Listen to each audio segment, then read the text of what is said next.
if he himself is prepared to go.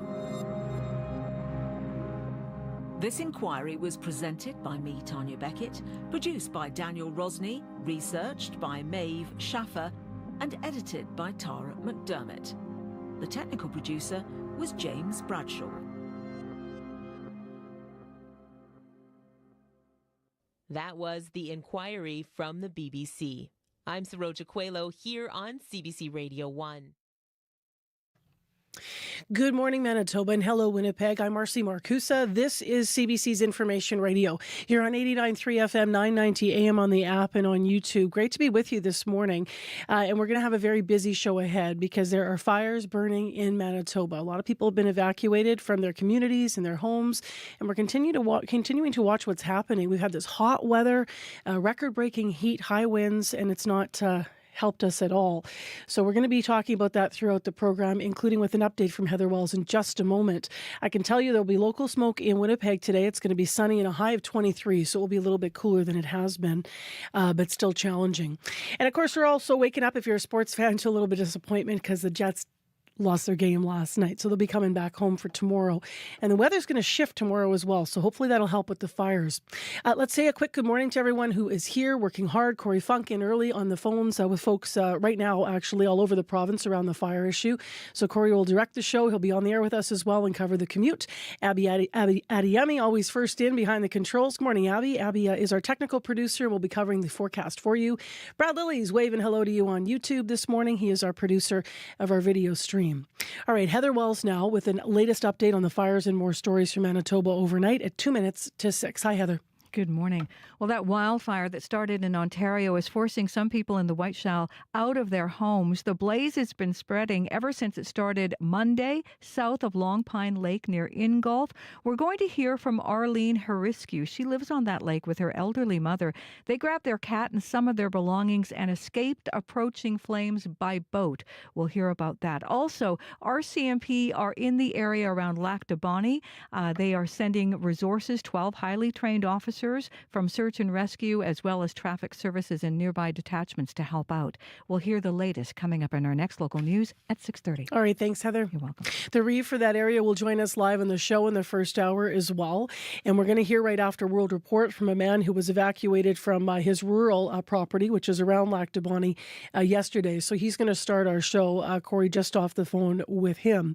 Of course, we're also going to update you on what is happening with, as Heather mentioned, the Ingolf area, as that fire moving from Ontario now over in threatening Manitoba. So stay tuned. Lots still ahead right now, though. World Report.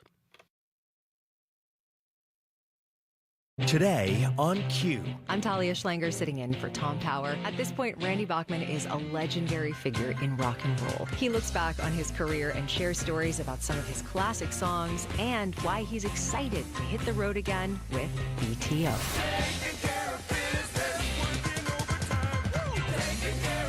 Q, this morning at 10:30 in Newfoundland, and on the CBC Listen app, or wherever you get your podcasts. This is World Report. Good morning. I'm Marcia Young. Prime Minister Mark Carney says Canada is at a hinge point, and now he has his team in place. They are gathering this morning in Ottawa to talk through next steps. Although there are signs this new parliament will act differently than the last one. Janice McGregor is our senior parliamentary reporter. Janice, what does Carney's new cabinet tell us about his approach to this moment? Marcia, perhaps one of the biggest headlines yesterday was the Prime Minister's decision to swap his foreign minister.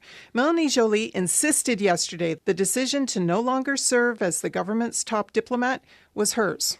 I asked for this position. I wanted to have a big economic portfolio again, and at the same time be able to be more in Canada. Joly said she was moving from the diplomatic front of the trade war to the economic front, perhaps trying to set the tone for the action he expects. Mark Carney has chosen to revert the title of her portfolio back to calling her an industry minister, but it's not clear yet exactly what she intends to do differently from her predecessors. And then on the other side of this trade, we have Anita Onnet. She confessed at one point to being a bit of a homebody. Globetrotting now lies ahead to build a Rolodex of relationships she can leverage. Under crisis circumstances, Carney may also see himself as Canada's top diplomat. He told reporters yesterday, for example, that the person in charge of Canada's critical relationship with the White House is him. We're also seeing some signs from the Conservatives. They are planning to do things differently, too. That's right. Pierre Poilievre had signaled previously that the opposition could cooperate to help defend Canada's sovereignty in the wake of Washington's threats, for example. But yesterday, Ontario Conservative Kyle Seaback appeared to go farther than that. So if they're looking at ways to approve pipelines or permitting process for mines a lot faster, I think those are things we could absolutely support. If they finally decided that they wanted to do something about the revolving door of crime, we would look to support that. If the opposition moves on from the dysfunctional filibustering that dominated last fall to a strategy of negotiating specific votes to shape and influence policy, that may be a hopeful signal for the next parliament. Thank you, Janice. You're welcome. The CBC's Janice McGregor in Ottawa. We are currently exploring normalizing relations with Syria's new government, as you know. U.S. President Donald Trump speaking moments after meeting with Syria's interim president. Trump sat down with Ahmed al-Shara in Riyadh today. Trump says the U.S. wants to help Syria recover its economy. After discussing the situation with Crown Prince Mohammed and President Erdogan of Turkey, I am also ordering the cessation of sanctions against Syria to give them a fresh start. It gives them a chance for greatness. The sanctions were really crippling, very powerful. U.S. economic sanctions on Syria have been in place for 14 years. They were imposed on the former regime of Bashar al-Assad. Ahmad al-Shara was named president of Syria in January, a month after the Assad regime was overthrown. Dozens of Palestinians have been killed in overnight Israeli attacks in northern Gaza. The health ministry says 22 children are among them. A woman cries over the body of a young child in Jabalia. On Tuesday, at least 28 people were killed in airstrikes on a hospital near Khan Yunis. Israel's military says it was a hiding place for Hamas command centers. Crystal Gomansing reports. Hamas are deliberately embedding its commanders underneath hospitals, knowing that any Israeli airstrike, however legal and precise, will generate headlines. David Mansour, an Israeli government spokesperson, says Israel's war goals remain laser-focused and non-negotiable. It ends when Hamas ends.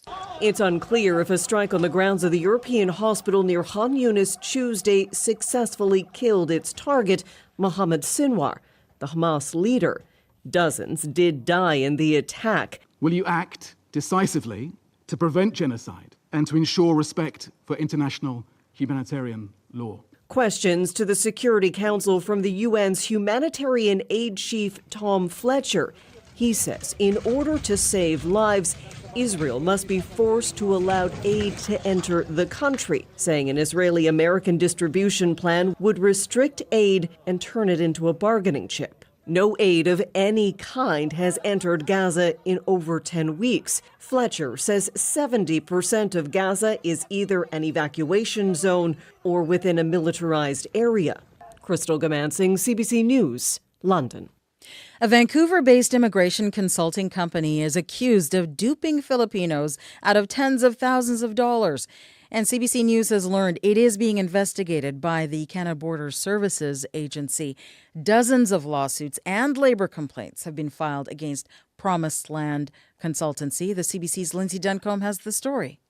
The Promised Land. Michael found Promised Land Consultancy on Facebook in late 2023. He's from the Philippines. We aren't using his real name because he fears repercussions.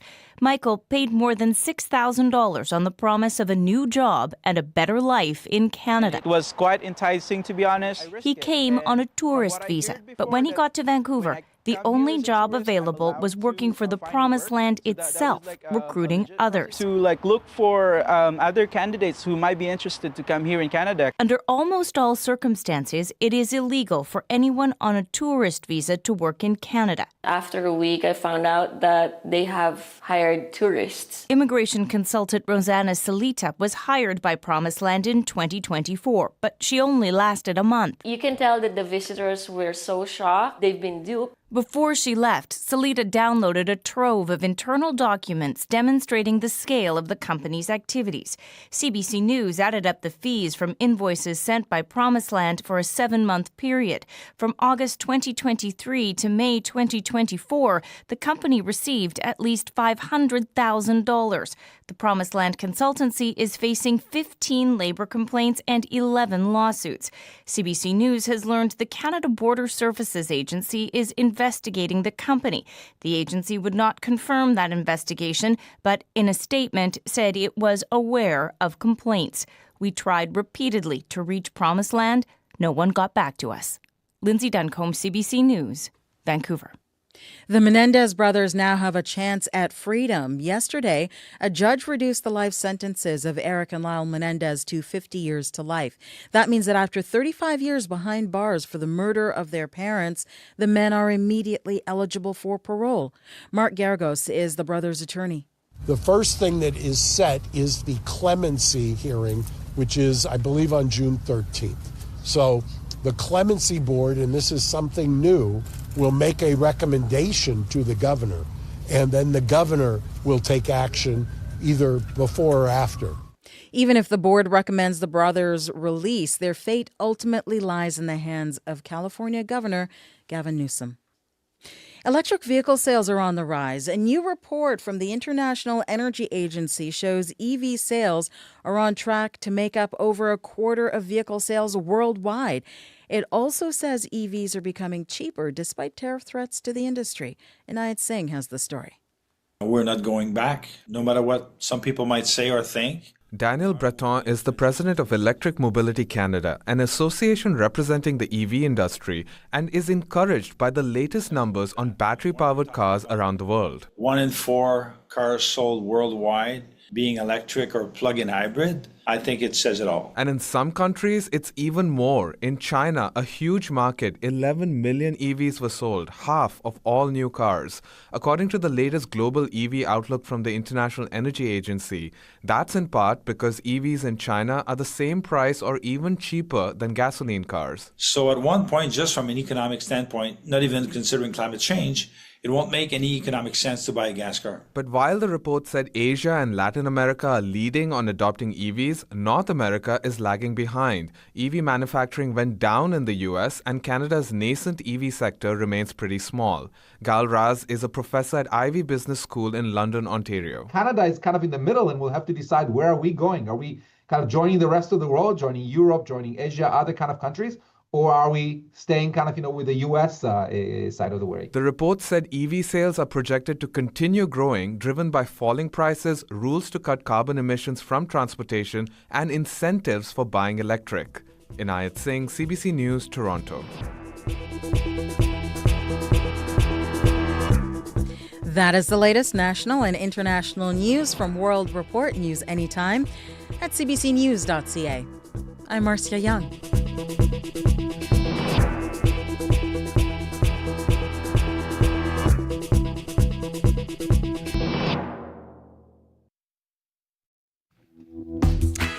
Well, it is not a good morning for many people in our province as they deal with wildfires. But welcome to the morning show. We're going to walk you through where all of the problem spots are and what you need to know now. I'm Marcy Marcusa. This is CBC's Information Radio. We are live downtown in Winnipeg on 89.3 FM, 990 AM on the app and YouTube. Well, winds and the current temperatures have not helped the situation. This morning, we are looking specifically at eastern Manitoba, where things have been developing in the arm of Lac du Bonny overnight. We're going to talk to the Reeve for that area about what's happening. We're going to hear from someone who was evacuated late yesterday in a moment, actually, here on the program. We also are going to give you a sense of what's happening in Nopaming. That is the fire that is the Bird River fire around that area.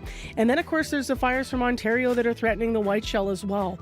So stay tuned. We have much to share this morning. in Manitoba.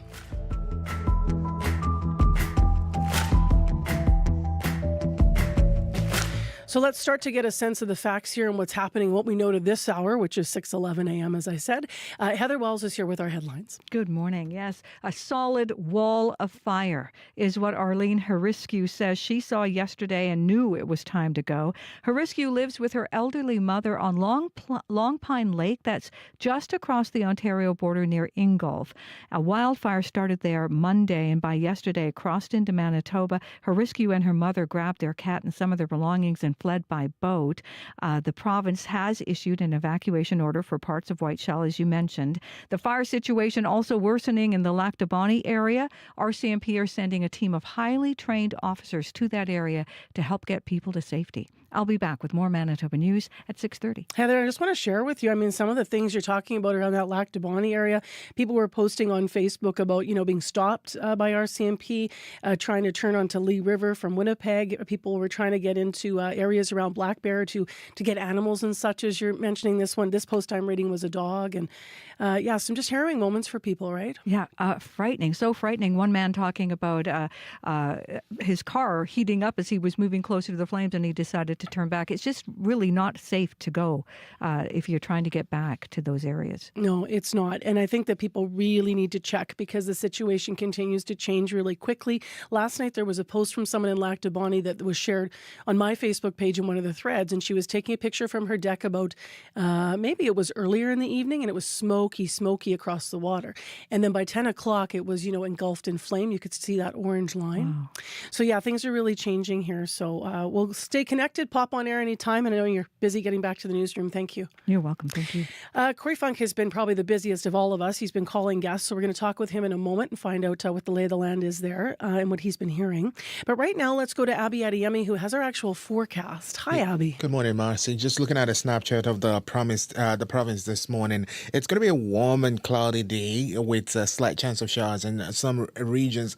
But as picking up from what you've been chatting about, some areas down south, we still have that heat warnings in effect, and also due to the lingering smoke from the fires, some regions down south will have the air quality being affected. That's going to be impacting folks in the Whiteshell region all the way down to Sprague. You will be impacted this morning due to fires in that area. So there's that air quality warning in effect, and also a heat warning in effect for that part of the province. Now, different stories in Winnipeg.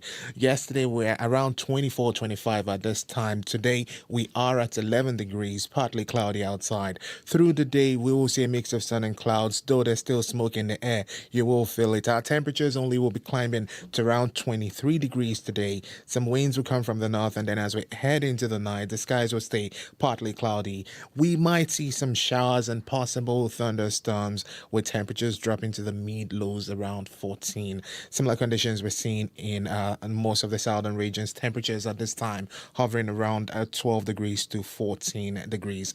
And the highest we'll see in the southern part of the province today will be 27. But up north, it's cool. We're just seeing temperatures around 3 to 7 degrees. All right. Thanks, Abby. Thank you. I'm looking at you, and Corey's popped in, and we're all so busy this morning. So Abby will take care of what we understand about air quality, as you heard, temperatures, changes. Corey, you've been on the phone. Obviously you're here to talk about the commute, but you've been on the phone finding out about, how things have been developing. It's changing fast. It is. I've been keeping an eye out. There's lots of fires. Like I said, even overnight, there's that fire in Piney near Badger Carrick that has caused some evacuation orders just in the last 12 hours or so, trying to make sense of there. So I'm calling some folks around Badger area, Carrick, just to make sense of what's going on. But yeah, also up in Nopaming as well. So for example, and if we're looking for a highway update, Highway 313, 315 closed right now. Can't get up through there past the Lee River because of those fires. So just heads up there. You can't drive into that area right now. Let's throw out I know we're going to throw out the traffic line, but maybe we should also mention that 100%. On the traffic line, you know what I'm going to say? If you have an update on the fires, call, right? Give me a call. Today it is going to be the fire line if you have been evacuated. If it's something you have updates of what you're seeing out there. Or what you need. Yeah. Give me a call. So the commuter line today is also the fire line. Give me a call. 204. I'm going to say it twice. 204-788-3093. That's 204-788-3093.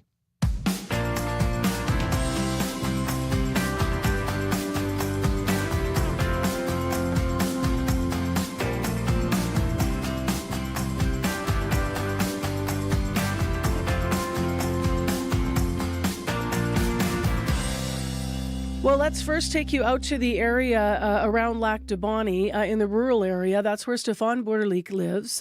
He was evacuated yesterday, and he is now at a hotel in Selkirk, and that's where we reached him this morning. Good morning. Morning, Marcia. How you doing? I'm better than you, I think. I'm probably better than you. So where were you when you got the call that, you were going to have to be evacuated from your home? So I had left home at about 3:30 because I had heard that, like with the wind, that the fires were moving north, which would have been about away from me. I live about 20 kilometers away from both fronts, and I was headed to my race in Birds Hill. Because you're a runner, yep. Yeah, so I did a duathlon yesterday, and I got the message from my friend that we had been evacuated at 4 o'clock when I was by Beausejour. So there was no turning back because they weren't going to let you down 313. I live right on the corner of 313 and 315. Got it. So did you do your race? Yeah, I did. I figured, well, you know what? I could either go back to Lac de Bonnie and watch the smoke, or I could go and continue with life and do my race. Okay, before we turn back to the serious stuff of the fire, how'd you do in your race? I did fantastic. I was quite happy with my bike leg. I did average of 32 kilometers an hour. And I'm asking because I heard you won. Well, I didn't win. I just did really good on that, and I came in 13th out of 26 people. Amazing, amazing. So you have this crazy, extraordinary day, right? So you go do this, and then when did you get back to your property, or have you not been back to your property? We couldn't go back. They closed the road at 3:13, so all I had was my clothes on my back, my bike, and my wife had left for an appointment in the city, so she has a nothing as well. So we've got our two vehicles. I got my bike, and that's about it. Now, you live, you mentioned where you live, but in relationship, you live southwest of the fire in Nopaming. That would be the fire that's affecting your place. So how concerned are you, and what do you understand about what's happening back home right now in terms of smoke? Where are you getting your information? So I have been checking my cameras. I got cameras all around my property, and everything's good. Power's still on, but the smoke has been going more north of me. So as long as it, doesn't jump the river, but I heard it jump 313, and we'll see about the winds today, but that there is a little bit of concern as to how fast it's going to track. You've got cameras to watch things. How nerve-wracking is that? Like, what do you understand about what might protect your property should it jump the river? The only thing I've got going for me is that my trees are about... the closest tree line is about 100 meters away. So, it's the heat that could spontaneously combust the house, but basically it's Mother Nature is going to do what Mother Nature's going to do. I guess it's the price you pay for living in paradise. How long have you lived in paradise, Stefan? Remind us. I know we've spoken before. 2005, we moved there, and we bought a beautiful property on lakefront, and my wife and I, we built our own home out on the lake. You sound like you're somewhere at peace with this because you have to be, but I mean, what are your greatest concerns? That you lose everything. I mean, right now we're better than most because there are a lot of people that lost everything. There was 2 RV parks in Wendigo Beach that went up, and there's nothing left. And right now, my news that I get is from Facebook, and it's very sporadic. Wendigo Beach, I was seeing pictures off of someone's back, deck in Lac de Bonnie, and they were looking across the water. And I'm thinking that's probably what they were looking at, what you're describing. Yeah, I've seen a lot of pictures on that. And because, we can't get close or people can't get close, you start getting hearsay, and so that's why I always take it with a grain of salt. It's what's coming at me. Yep. Do you have pets or anything else on your property that you're, you weren't able to go back and help? No, we have no pets. Our life is pretty nomadic, so we're always on the go. So we have no pets. Yeah. What are you hearing from friends, neighbors on Facebook, as you said, is most of your communication? I've seen a whole lot of posts there as well. And how are you getting information sort of from the RM about what might happen next? So I'm basically just going on Lactobani and loving it and what they've been, posting. That's about all I got. And my neighbors, well, they're cottagers, and so they're living in Winnipeg and surrounding areas. The one neighbor that lives right next to me, he evacuated, and he just grabbed a couple things and left for Winnipeg. You ever had to do this before? I mean, you're in a hotel in Selkirk now, as you mentioned, evacuated from your home. Have you been threatened in this way before in this home? Never like this at all, not by wildfire. And that was my biggest concern, is either fire or tornado. But that's about it. And so far now, well, fire has come true. So we'll see how that goes. Thank you very much, Stefan, for being with us this morning and sharing your story. I really appreciate it. Stay safe. And if we may, we'll keep in touch. Okay. And thank you for getting the news out there. And we'll be talking to you. Thank you very much. All right. You're welcome. Take care. Bye-bye. We are going to have a lot of news to share this morning as we walk through what is happening and developed overnight. That's a new area of the province, really, that we're watching now.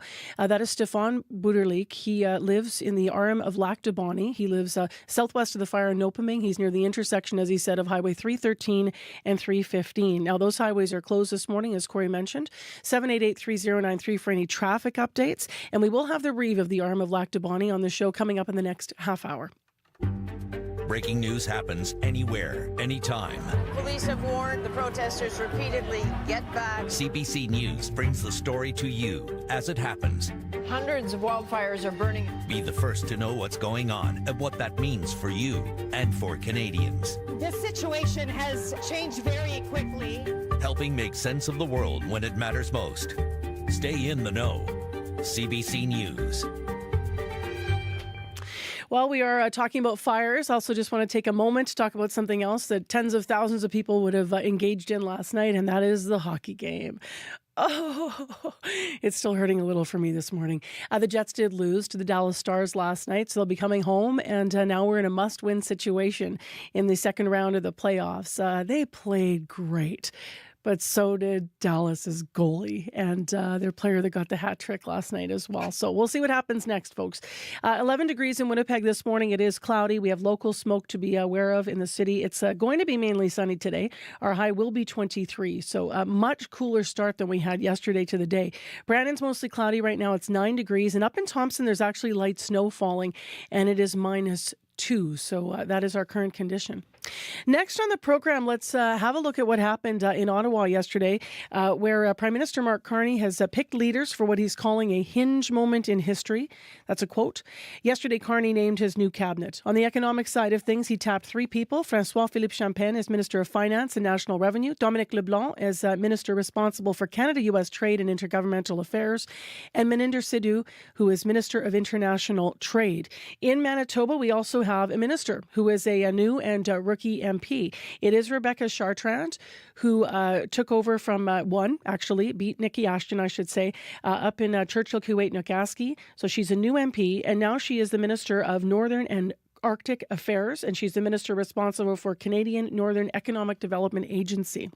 So let's have a closer look at all of this. Julian Karagesian is with us, former special advisor in the International Trade and Finance branch of the Department of Finance and a visiting lecturer at McGill University's Department of Economics. Good morning. Good morning, Marcy. So what do Carney's picks say about his priorities? I think they tell us a great deal. I think what they say with what it says with Minister Champagne's staying in the finance portfolio is that not only does the Prime Minister want a steady, calm hand on the nation's finances, but given Champagne's previous experience building out an industrial policy in the EV battery sector, I think the appointment tells us that Prime Minister Carney is going to be pressing ahead with something that he's mentioned over the past few months, not only during the leadership race, but during the election, which is to build out the national economy. The way I read that is to have a national economic strategy, or what they used to call an industrial policy. So he's taking a key captain who used to be Minister of Industry, and he's now keeping that person in finance. And I believe the strategy is going to be to truly build out a coast-to-coast-to-coast policy given what's going on in international trade, particularly with the Americans. So let's talk about U.S. trade. We've seen that the U.S. recently inked deals with the U.K. and with China. What's the value of those agreements? Did they clear up any uncertainty for us here in Canada? I think they do a little bit, to some extent, as much certainty as you can get with the Trump administration. Next week it could be something else. But what it tells me, but I don't think so with respect to China, what it tells me is that enough captains of industry and people on Wall Street were screaming pain to President Trump, and he's had to walk back from these really wild tariff rates of 145%. Which were already having an impact on the availability of some key consumer goods. And also there was the hint of a new inflation wave coming.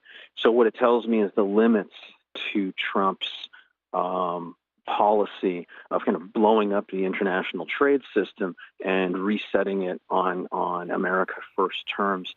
So that's the deal. That's the kind of the framework with China. So the tariff rates have come down drastically, and they're going to be talking about a longer term trading relationship. The deal with the UK, one could view that as a template for deals with other so-called countries. Now, that one was mismanaged a little bit because at the present moment, UK automobile manufacturers, for the first 100,000 vehicles they export to the United States, have better access than Canadian and Mexican vehicles. So in effect, that deal puts American, Canadian, and Mexican automobile manufacturers at a competitive disadvantage. So we're going to have to deal with that right away.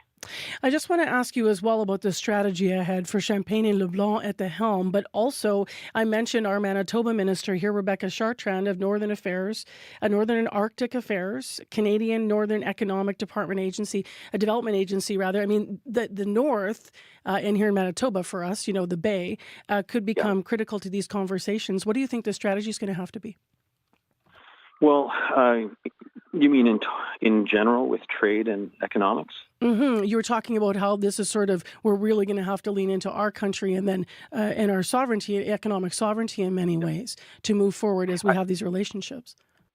I do. So the priorities that I see that are they all have equal value. There's not one that's more important than the other. Number one is, again, they're all equal value, but number one is to get some certainty, as much certainty as we can, out of the Trump administration with respect to a longer-term trading agreement. I do believe that some tariffs are going to stay. There's probably going to be some 10% uniform tariff that is going to stay regardless of how loud people in the United States or outside scream. But at least we need to get the other tariffs down. The number two, and so we need to have the foundation for a longer-term agreement to renegotiate CUSMA, which used to be NAFTA, the North American Free Trade Agreement. Number two priority, and this is critical for the Western provinces, for the prairie provinces, but for the entire agricultural sector, we need to build out our trading relationships with the rest of the world, regardless of what Washington thinks. We have played ball with Washington, for example, with respect to China. And we have all these tensions with China, which were manufactured in Washington. We are now free to pursue our business interests with the rest of the world, just as the Americans are doing.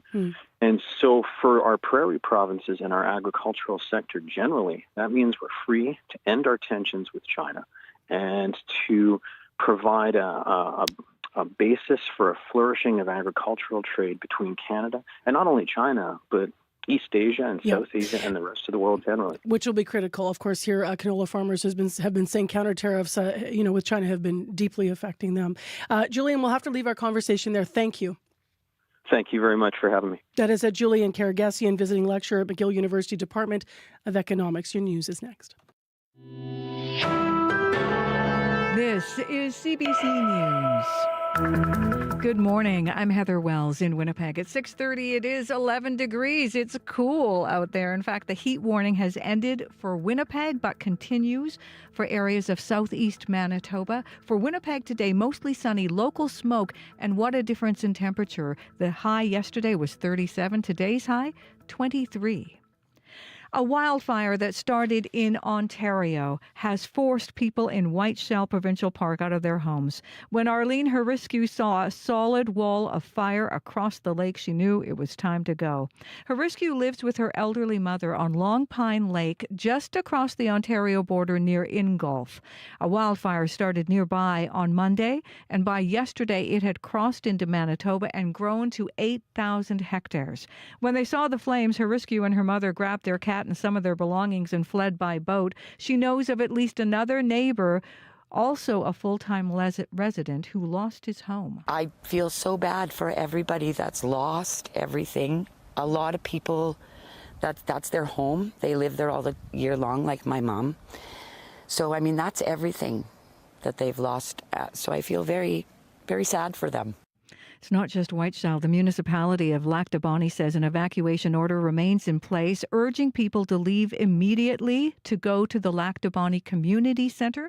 Manitoba RCMP are sending resources to the area to help. 12 highly trained officers from the Search and Rescue Unit, as well as officers from Traffic Services and nearby detachments, will help people get to safety. They will also patrol evacuated areas and monitor roadblocks along Highway 313. The Staff Sergeant Corey Myers of Lac du Bonny RCMP asks everyone to follow the direction of officers on the scene, adding it is not safe to return. Riley Martin was on a canoe trip yesterday in Nopaming when he had to leave at a moment's notice. There were literally columns of fire on either side of me, lighting up a tree on either side. It was wild. I touched the glass on the driver's side window as I was driving along, and it was getting really hot. And that was around the point that was the most unsafe I felt, where I was like, okay, this is the line. Now, like a lot of other people who live in the park area around Nopaming, Stephen Borderleek and his wife are waking up away from home. Yesterday, he was at a race in Birds Hill when he found out his area was being evacuated. He says all they have are their vehicles and their clothes on their back. Borderleek says it's nerve-wracking. So I have been checking my cameras. I got cameras all around my property, and everything's good. Power's still on, but the smoke has been going more north of me. So as long as it, doesn't jump the river, but I heard it jump 313, and we'll see about the winds today. Borderleek worries the heat is going to cause the trees around his home to spontaneously combust. We will bring you the latest on the wildfire situation as we get it throughout the day right here on CBC Radio 1. People living in 3 different apartments managed by the same company in Winnipeg worry their health is at risk because the air conditioning hasn't been turned on during a stretch of dangerously hot weather. Barbara Faria says she doesn't want anything drastic to happen to any of her neighbors, and she hopes Edison Properties does whatever it can to turn on the AC. You can have heat stroke in your apartment. Somebody can have a heat stroke, or they can have a medical emergency. All kinds of factors can come into play. A memo posted at a different building managed by Edison Properties says air conditioning units will begin to be turned on May 20th to May 30th. A Manitoba woman is speaking up after getting a phone call she says was an AI scam impersonating a loved one. Leanne Friesen is a mother of 3 from Miami in southern Manitoba. She recently got a call from a private number. Although the person on the other end sounded like her son, she says the conversation was odd. The call made her uneasy, so she hung up and called her son back on his cell phone. I immediately called my son, and I woke him out of his sleep because he works shift work. And he said, "Mom, I didn't call you." But it was definitely my son's voice that was on the other end of the line. Fraud experts remind people to be aware when you receive odd phone calls, and if something seems off, trust your instincts. A Winnipeg woman says she was stunned to find out the new pope was someone she had met. Veronica Montenegro went on a family trip to celebrate her birthday last September. They visited the Vatican and met then Cardinal Robert Prevost. Her father, who lived in Peru, knew Prevost from his time as a bishop in that country and arranged the meeting.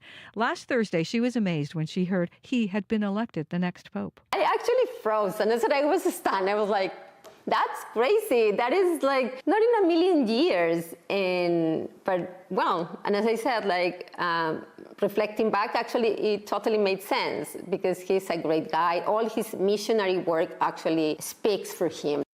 Also getting a meeting with the new Pope, Prime Minister Mark Carney travels to the Vatican this weekend. He will attend the inaugural Mass of the new Pope Leo.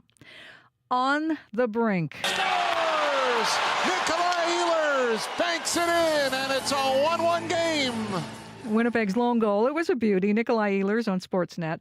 But the Jets lose to Dallas 3-1. Head coach Scott Arniel says his team had 70 shot attempts and has to find a way to get those shots into the back of the net. I thought all our combinations had a lot of opportunities. We just didn't put the puck in the net, and that's at the bottom line. This time of year, you got to find a way to score goals.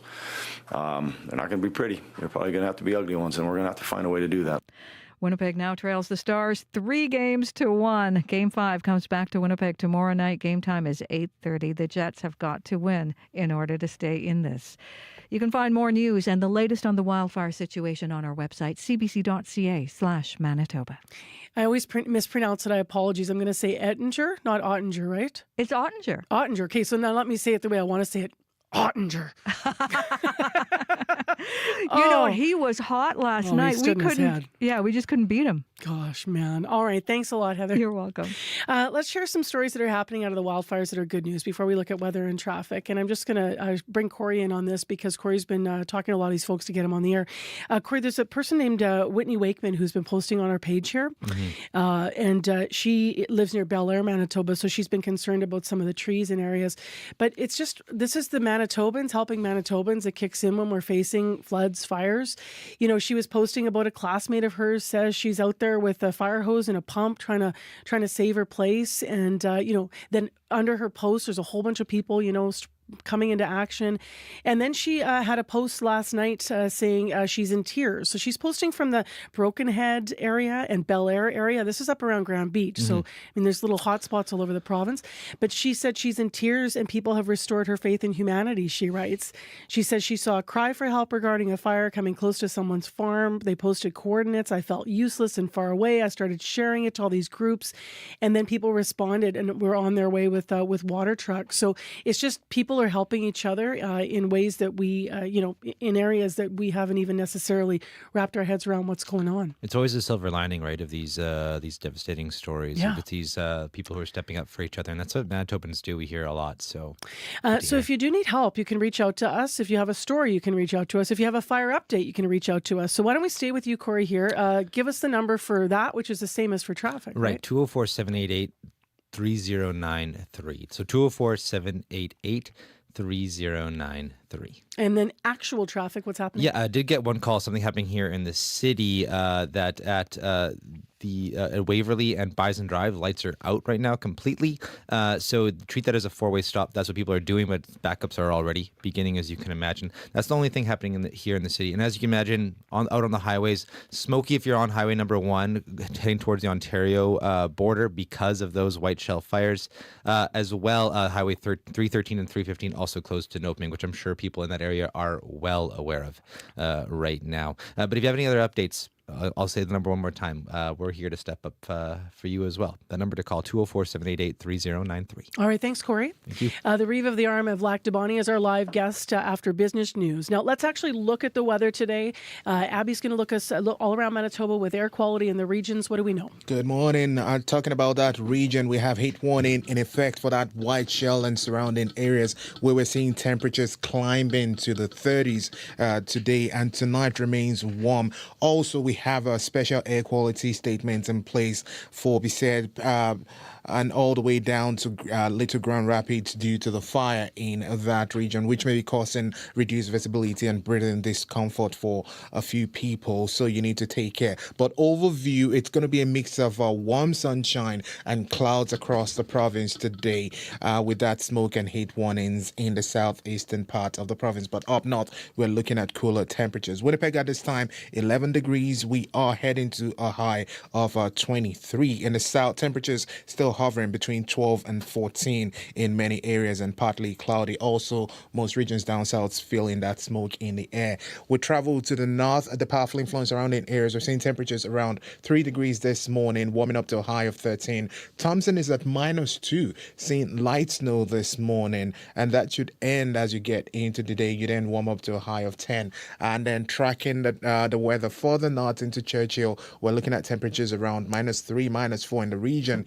Today, once that tapers off, we're going to see a mix of sun and clouds, and more chance of flurries still hanging back. You only get to 0 today. So it's more like a cool up north and warm down south. All right, thanks, Abby. Thank you. Let's get to business news here. It's 6:41 a.m. and Chrisley Ramlakan joins us on CBC. Good morning. Hey, good morning, Marcy. So Hudson's Bay has been granted some reprieve, I understand, from the hundreds of businesses that it owes money to. Can you break it down for us? Yeah, so an Ontario judge has granted Canada's oldest company permission to extend the court's protection from creditors to July 31st rather than ending tomorrow. So a lawyer for the department store says the extension was necessary for the ongoing process of finding buyers for the business.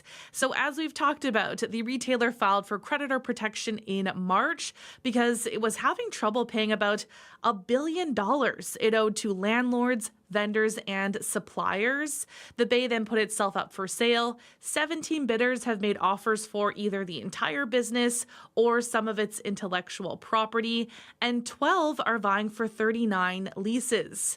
So if the Bay finds several bids meet its criteria and it wants to hold an auction, it has to do that by this Friday. And then by May 30th, a company must seek court approval for any deals it comes to. So the company's lawyer says he expects Hudson's Bay to return to court in 2 to 3 weeks to seek approval for one or more transactions. So that could be the timeline for when we find out if, people are going to, or businesses are going to buy Hudson's Bay or what they're going to buy. And that timeline will see the company through to the end of liquidation sales. The sales are expected to wrap up by the end of this month, with the company vacating all of its properties by the end of June. You have a story this morning as well about cuts in the tech sector. Yes, so Microsoft began laying off 6,000 workers yesterday, nearly 3% of its entire workforce. It's the company's largest job cuts in more than 2 years, as it spends heavily on artificial intelligence. Microsoft says the layoffs will be across all levels, teams, and locations, but will focus on reducing the number of managers. So the mass layoffs come just weeks after Microsoft reported strong sales and profits that actually beat Wall Street expectations for the first quarter. And analysts say, there's this conception that layoffs are something that struggling companies have to do to save themselves. But big tech companies are trimming their workforces as they rearrange their strategies and pull back from the aggressive hiring they did right after the pandemic. Now, the company did not give a specific reason for the layoffs, only that they were part of organizational changes necessary to best position the company for success in a dynamic marketplace. What's going on in the markets this morning? What are the numbers telling us? In Europe, stocks are lower after 4 days of gains. Germany is down, the UK is down, France is down. And in Asia, markets are mostly higher. So Japan is down, Shanghai is up, Hong Kong is up. Oil is down 83 cents to 62.84 US per barrel. Gold is down $13.30 to $3,235.90 US per ounce. And the dollar is up 0.17 of a cent to 71.9 cents US. All right, thanks, Chrisley. Okay, thanks, Marcy. Business News with Chrisley Ramlakan on CBC.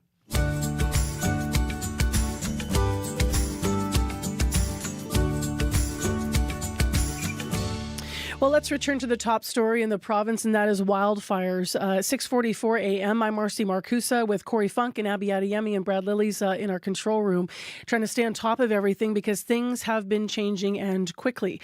So the latest area, as you've just heard in the news, that has been affected by wildfire and evac orders is around Lac de Bonnie. So we do have the RM of Lac de Bonnie Reeve, the municipality Reeve, Lauren Schinkel, on the phone. And it's interesting because I think, Lauren, you always say, your community is one cup of coffee away from Winnipeg, and yet you're in such a situation this morning. How many people have been evacuated from the overall RM? What do you understand about the numbers? Good morning, Marcia. Yeah, yesterday was a very dark day for our region here, certainly. We actually, late last night, we extended the evacuation order for the 7th time because of the situation where the wind shifted yesterday, thankfully, and slowed down. So I would estimate that there's 800 to 1,000 people that have been displaced from their residence as of last night. This morning, of course, with the cooler temperatures, we're still not out of the woods here, so to speak, because it's the fire is still burning, and we're hopeful that the water bombers will get back in the air and continue to fight, for our region here. Now, those people that you mentioned, to be clear here, is the town of Lac du Bonnet also evacuated and the rural areas? No, it's all of the rural area. We're evacuated up into the Cape Copper Mine area now and Granite Hills, that entire region, everything basically north of Provincial Road 313 from the Winnipeg River Bridge onward, like up to Wendigo Road. That's all evacuated and secured this morning. I was in that area earlier on today. It's still Highway 433 all the way up to Cape Copper Mine is secured, and that entire area up to Granite Hills, Cape Copper Mine, the Grosdon Point area, and now we're extending it going south off of PR Provincial Road 313 into the Pinawa Bay area. That was done last night. We had people going door to door because they feel that with the status of the fire, if the winds come now from the north, it'll push the flames back into and potentially cross Highway PR Provincial Road 313. Now, we did just have a guest on who was evacuated yesterday afternoon, literally with the shirt off his back. Couldn't get back to get anything. And he was talking about some issues he was saying Wendigo Beach, and I think if I'm getting this correct, maybe it was RV parks, and we also got pictures of flames in that area. What do you understand about that? Well, I know we had our fire crews in there late last night, and we're delivering supplies to them just before dark. And I have to commend all of the people that were out on the front lines, trying to save property throughout the night. We had people from the RCMP certainly were out there protecting life and or property. Our frontline crews were out there trying to save properties as well. I don't have any reports yet this morning on that, but I do know the area that you speak of, Wendigo Beach. I've had unconfirmed reports that some properties are okay, but I know that there's been a significant loss of structures in that area. Okay. And that's, I can't say anything more than that. We're going to be doing some, hopefully, damage assessments later on. And, as this continues to unfold today, I hope the winds stay down, though. How were, I was reading, you're talking about the wind shifts last night. From what I was gathering and what I was reading, firefighters were posting that the wind shifted maybe 9:30 or 10 last night, really causing challenges. You said you were out in the area already this morning. What does it smell like, and are you seeing orange flame anywhere? What can you tell us about what the scene is like? Well, last night it was still burning, I know, and last night because of the humidity and the colder temperatures, it certainly helped the situation. The area that I was in this morning, I didn't go up into any of those areas. They're secured. But I can tell you that in the urban road and the Highway 433 area, there's dense smoke, because of the wind shifting from the north, blowing it to the south. So we're still not certain of the amount of damage in those areas. But that assessment will be a process that's ongoing today. Do you know where people... go ahead, please. I don't have any other further information than that, Marcy, right now. But you were saying you've lived, in the area. You were talking about you live, I think, near Wendigo Beach yourself, right? No, I live actually right across the town of Lac du Bonnet. So I traveled that area this morning early just to see if I could see anything. And it's just dense smoke in that area, and that's the area that we're evacuating last night, given the information that we got from fire services and our emergency measures team. Okay, let's move to this morning. Do you know where people are? Is there a coordinated place where people have been evacuated to, or is it sporadic? Well, I mean, everybody, I know some people went to the city. I know I had people staying at my place. Doors were open and anywhere where they could. You know, I talked to mayors throughout the region here that offered their assistance yesterday. You know, it's amazing. There's so many people that we need to thank. You know, we're still not out of this terrible situation, but there's so many people that we need to thank. All of the local fire departments, you know, the personnel from natural resources, the RCMP members, conservation. I have to tell you that the water bomber pilots, I have the utmost of admiration and respect for them, because those people are remarkable people. They were out, 4 of them, continually all day yesterday, and it was touch and go and fighting to save our community and region, and I got to thank them. How many of those folks are volunteers? I mean, not the water bombers specifically, but I mean the people on the ground fighting. How many of these folks are volunteers? Oh, so many. You know, all the fire departments, Lac du Mont, Pinawa, CNL was out here, Bird River, Saugeen First Nations, the Fire Commissioner's Office, conservation people, our emergency measures officers. You know, the fire attack people from all across the province were here. They, you know, so. Yep. It's a lot. It takes a lot. You know, there was many businesses and people that opened their communities here. The businesses are just you know, remarkable. Take it. Don't worry about it. And where should people find information? Because I'm also seeing people, Reeve Schinkel, that are saying, you know, that, you know, they tried to turn back to get their dog, or they need to move horses off their property. What should people understand about safety and where they should get their information? Well, they won't be allowed back into that area. And at the end of the day, that'll be coordinated through the regional community and our emergency measures officer. We will be providing numbers, you know, the contact information. I got calls late last night from a gentleman in Wisconsin that was trying to track down his sister. So we're dealing with that as it unfolds, because, you know, once the people are registered through the community center, you know, if they can find or have family in the region, they'll be staying with them. But, you know, it'll be an ongoing process, and we'll update certainly our website with that contact information of where they can reach out to find some loved ones or find people, you know, that they're looking for. Okay, so the Arm of Lac du Mont website. And just as a last question, I guess, what area are you most worried about today? You're talking about the need for the weather to stay good and the winds not to be too strong. Well, you know what? It burned so quickly yesterday. The fire was jumping, and I'm worried about the whole region. It was a tough day yesterday. All right, Reeve Schinkel, thank you very much for being with us this morning and giving us this update. Obviously, we'll check with you later today, but we appreciate you passing along the gratitude for those who are trying to help your area of Manitoba, and we'll see what develops. Yeah, thanks very much, Marcy. Take care. That's the Reeve of the Arm of Lac du Mont. You can hear the emotion in his voice. We also reached out to the emergency coordinator. I haven't got them on yet, but they were up to 1 in the morning trying to deal with everything. That was Lauren Schinkel. So you can check out the Lac du Mont, Arm of Lac du Mont's page for more information. Now, I should mention here that, of course, this is not the only fire that we're keeping an eye on. So stay here with our news department. We'll have more coming up to the top of the clock for the latest areas and hotspots. We also are going to be hearing from some folks who were displaced because of the wildfires in eastern Manitoba. This is folks that were affected yesterday who have cottages in Ingulf, Ontario. So there's Ingulf, Ontario, and then it's skipped across, and people are now affected on the Manitoba side. Evacuation orders with people who have cottages on Caddy Lake, Florence, and Nora Lake. This is the north side of West Hawk Lake as well, on the north side of West Hawk Lake as well. So we're going to hear more from some of those folks in the next hour of the show about what they are dealing with this morning.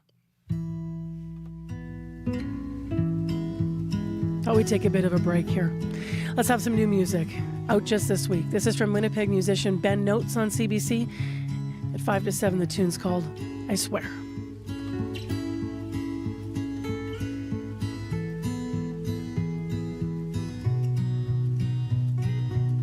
I've been stuck in a way, a paradigm that I can't change. Feel lost and afraid, just call and I'll be on my way. You can say what you need, I won't take offense if it ain't me, 'cause I bet you can do better.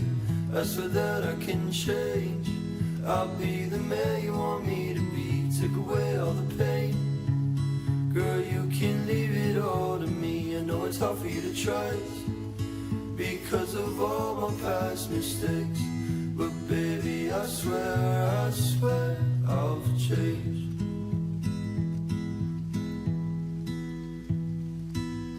I don't need to hold a paintbrush to know that I can paint. I don't need to kiss your lips just to know I like how your lips taste. I love you like a breeze, something I don't see, something that I feel. That's how I know it's real. Patience is a virtue that I don't seem to have. I'm lost in this world without you, so please just lead me back. Love is a game, I hear you die, I love to play.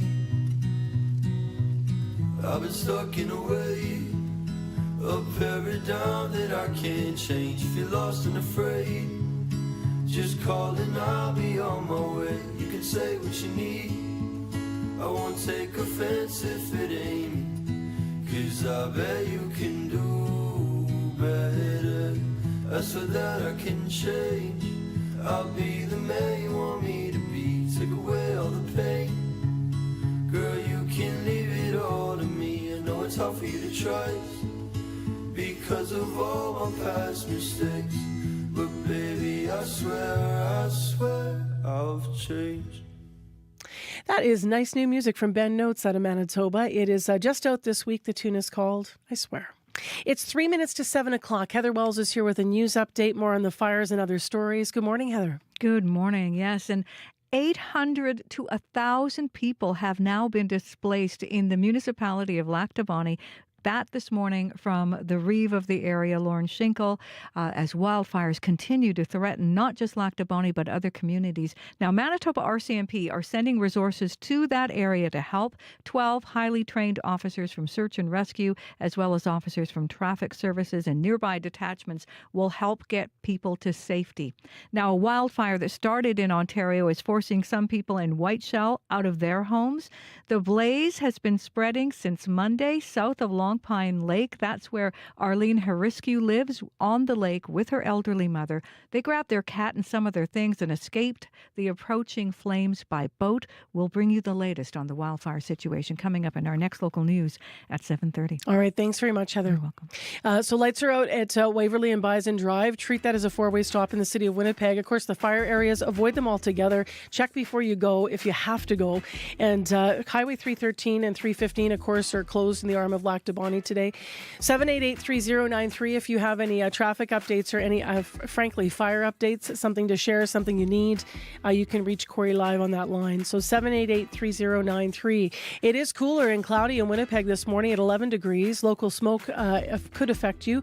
Mainly sunny for the rest of the day and a high of 23 degrees. We do have a heat warning still for the area around the Whiteshell, Lac du Bonnet, and Sprague. Unfortunately, it's still going to stay hot through those regions, and an air quality warning up through Nopalbing Provincial Park, as you can imagine, with that fire. So in the next hour of the show, we will talk to some more evacuees, people who are out of their homes in our province this morning due to wildfires burning. In addition, we have these stories. The Winnipeg Downtown Biz has just released their first quarter report. We're going to get some highlights and we're going to find out what's new in Winnipeg's downtown. So stay tuned. That's coming up. In addition, in the next hour of the program, imagine hearing a new pope's been chosen and you learn it was a man you and your family spent the day with while you were on vacation. How'd that happen? We're going to hear from a Winnipeg woman who had that happen. I'm Marcy Marcusa. World Report's next on CBC. On The Current. The new faces and the places they come from and the groups and communities they represent does signal renewal. The Prime Minister, Mark Carney, has chosen a new cabinet. The countdown to Parliament's return is on. Our National Affairs panel is back to talk about what to expect when the House returns and what Canada most urgently needs to get moving as the economy teeters. It's coming up on The Current. The Current with Matt Galloway. This morning at 8:37, 9:07 in Newfoundland, and on the CBC Listen app. This is World Report. Good morning. I'm Marcia Young. I am also ordering the cessation of sanctions against Syria to give them a fresh start. Sanctions were really crippling, very powerful. U.S. President Donald Trump addressing the U.S. Gulf Cooperation Council in Riyadh today. Moments earlier, he sat down with Syria's interim president, Ahmad al-Shara. The White House says the two leaders discussed tackling terrorism as well as future economic investments. The CBC's Chris Brown is following Trump's trip through the Middle East. In Syria's capital, Damascus, there were celebrations after Donald Trump announced an end to U.S. economic sanctions on the country, the most severe of which had been in place for 14 years. They were imposed on the repressive regime of Bashar al-Assad, but allies of the insurgent leader who recently pushed him out, Ahmed al-Shara, urged the U.S. to give Syria a chance to rebuild its crushed economy and stabilize the country at a fragile moment. Until today, it had been more than 25 years since Syrian and U.S. presidents had met face-to-face, but Saudi officials released silent video of Trump shaking hands with Shara and then sitting next to him and speaking through an interpreter. Later, Trump addressed the leaders of Gulf nations at a summit. We are currently exploring normalizing relations with Syria's new government, as you know. We will be dropping all of the sanctions on Syria, which I think really is going to be a good thing. The U.S. president has now said goodbye to his Saudi hosts. It was an honor to spend a couple of days with you. And he's moving on to Qatar, where this portion of the trip has already been overshadowed by word the Qataris intend to give Trump a $400 million 747 aircraft as a gift. Democrats in Congress say the plane would amount to a bribe from a foreign country, and even some far-right Republicans have said they're uncomfortable. Chris Brown, CBC News in Riyadh. Dozens of Palestinians have been killed in overnight airstrikes in northern Gaza. The health ministry says 22 children are among them. The attacks were in Jabalia, near a camp for displaced people. Further south, at least 28 people were killed in an attack on a hospital near Khan Yunis. People rushed to help patients and others wounded in the attack. Israeli officials say there was a Hamas command center underneath the hospital complex. The military is intensifying its attacks in Gaza. Earlier in the week, there had been a brief pause when a 21-year-old Israeli-American hostage was released. A court in Moscow has convicted one of the leaders of an independent election monitoring group. Grigory Melokyants has been sentenced to 5 years in prison for organizing the work of an undesirable organization. He is the co-chair of Russia's leading election watchdog. The group has exposed violations in every major election in Russia since the year 2000. Melokyants is calling the change in the charge against him politically motivated. In just a few hours, Prime Minister Mark Carney holds his first cabinet meeting with his new team. Carney says they have a mandate to deliver urgent change. As David Thurton reports, he says part of that change is making life more affordable. But there are two elements to cost of living. One is the actual cost of things, and the other is, are people's salaries growing? Is their take-home pay increasing? Prime Minister Mark Carney listing some of the things he's promising Canadians. Carney just won an election dominated by Donald Trump's trade war, but many of Carney's remarks, after presenting his new cabinet, focused on helping Canadians make ends meet. Most immediately, with the middle-class tax cut, we will act by Canada Day.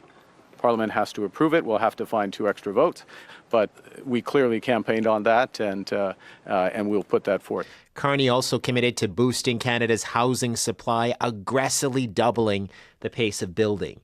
Leading that effort as the new housing minister, former mayor of Vancouver, Gregor Robertson. We have to make sure that we are building below market housing at a scale that makes sure we don't have people sleeping in the streets, that our young people can access the housing market. Conservative leader Pierre Poilievre wasted no time criticizing Robertson's record. And giving Vancouver, his city, the most expensive housing prices in all of North America. Now, Mr. Carney puts this gentleman in charge of housing. If this is the new blood that Mr. Carney is bringing into the cabinet, then sadly for Canadians, nothing is going to change. Carney defended Robertson, saying he is familiar with the solutions needed. David Thurton, CBC News, Ottawa.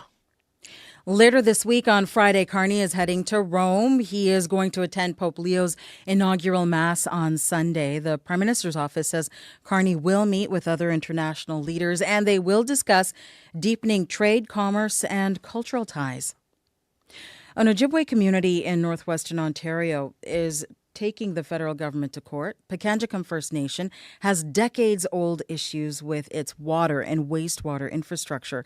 The lack of running water limits its capacity to fight fires. And as the CBC's Sarah Law reports, the community is tired of waiting for a solution. If we don't have safe, clean drinking water, our future looks bleak. Paddy Peters was 30 years old when he was first elected into office. More than 3 decades later, the chief of Pikangikum First Nation says he's dealing with the same issues. About 4,000 people live in the northwestern Ontario community. It's been in and out of drinking water advisories for years. My people's health is on a hook. Pikangikum is seeking $2 billion in damages from Canada in federal court. It argues the government has breached its constitutional, charter, and treaty rights by not ensuring access to potable water, sewage, and fire prevention systems. Paul Miller is one of the lawyers representing Pikangikum. Canada has an obligation to ensure that they are living in a civilized world. A spokesperson for Indigenous Services Canada says the government has spent millions of dollars assessing the problem and providing support, and is committed to working with Pikangikum. Still, people are collecting water from the lake and using outhouses. Peters says his wife died of cancer last year. He made a promise to her at her grave. I tell her, Penny, we're going to win this fight. My people deserve clean drinking water. With a new federal cabinet in place, advocates want to see the First Nations Clean Water Act pushed through Parliament. This would set minimum national drinking water and wastewater standards in communities like Pikangikum. Sarah Law, CBC News, Thunder Bay, Ontario. The Menendez brothers now have a chance at freedom. Yesterday, a judge reduced the life sentences of Eric and Lyle Menendez to 50 years to life. That means that after 35 years behind bars for the murder of their parents, the men are immediately eligible for parole. Mark Yargos is the brothers' attorney. The first thing that is set is the clemency hearing, which is, I believe, on June 13th. So the clemency board, and this is something new, will make a recommendation to the governor, and then the governor will take action either before or after. Even if the board recommends the brothers' release, their fate ultimately lies in the hands of California Governor Gavin Newsom. In the Northwest Territories, there were questions about the safekeeping of medical records. The highly sensitive information needs to be kept from prying eyes. But recently, there have been 2 reported cases of privacy breaches. As Sydney Cohen reports, some say the government should do more to prevent the snooping. I felt incredibly violated. Maurice Gravel discovered in 2023 that 2 NWT Health Authority employees had snooped in her medical records. The employees were siblings, and she had previously been in a relationship with one of them. She found out about the snooping after requesting an audit of activity on her chart. The NWT Information and Privacy Commissioner recently reported on this case of medical record snooping and another from 2021. A health authority employee's level of access to electronic medical records is based on their job. They do privacy training and they take an oath of confidentiality. The system also relies on trust, that employees will only open medical records when it's necessary for their work. On top of that, routine audits are meant to flag suspicious activity. It should not only flag, it should prevent. Ike Kluge is a University of Victoria biomedical ethics professor. He says the electronic medical record system should block employees from opening the records of a patient who isn't in their care. And if the system isn't doing that, it's not properly structured. Certainly not according to ethics. NWT's Chief Health Privacy Officer disagrees with Kluge. Livia Karinska-Hrdlikova says the system complies with territorial legislation. Any system across Canada is not perfect. She says the territory's electronic medical record system is on track to be replaced by one with even stronger privacy protections. Sydney Cohen, CBC News, Yellowknife. That is the latest national and international news from World Report. News anytime. CBCNews.ca. I'm Marcia Young.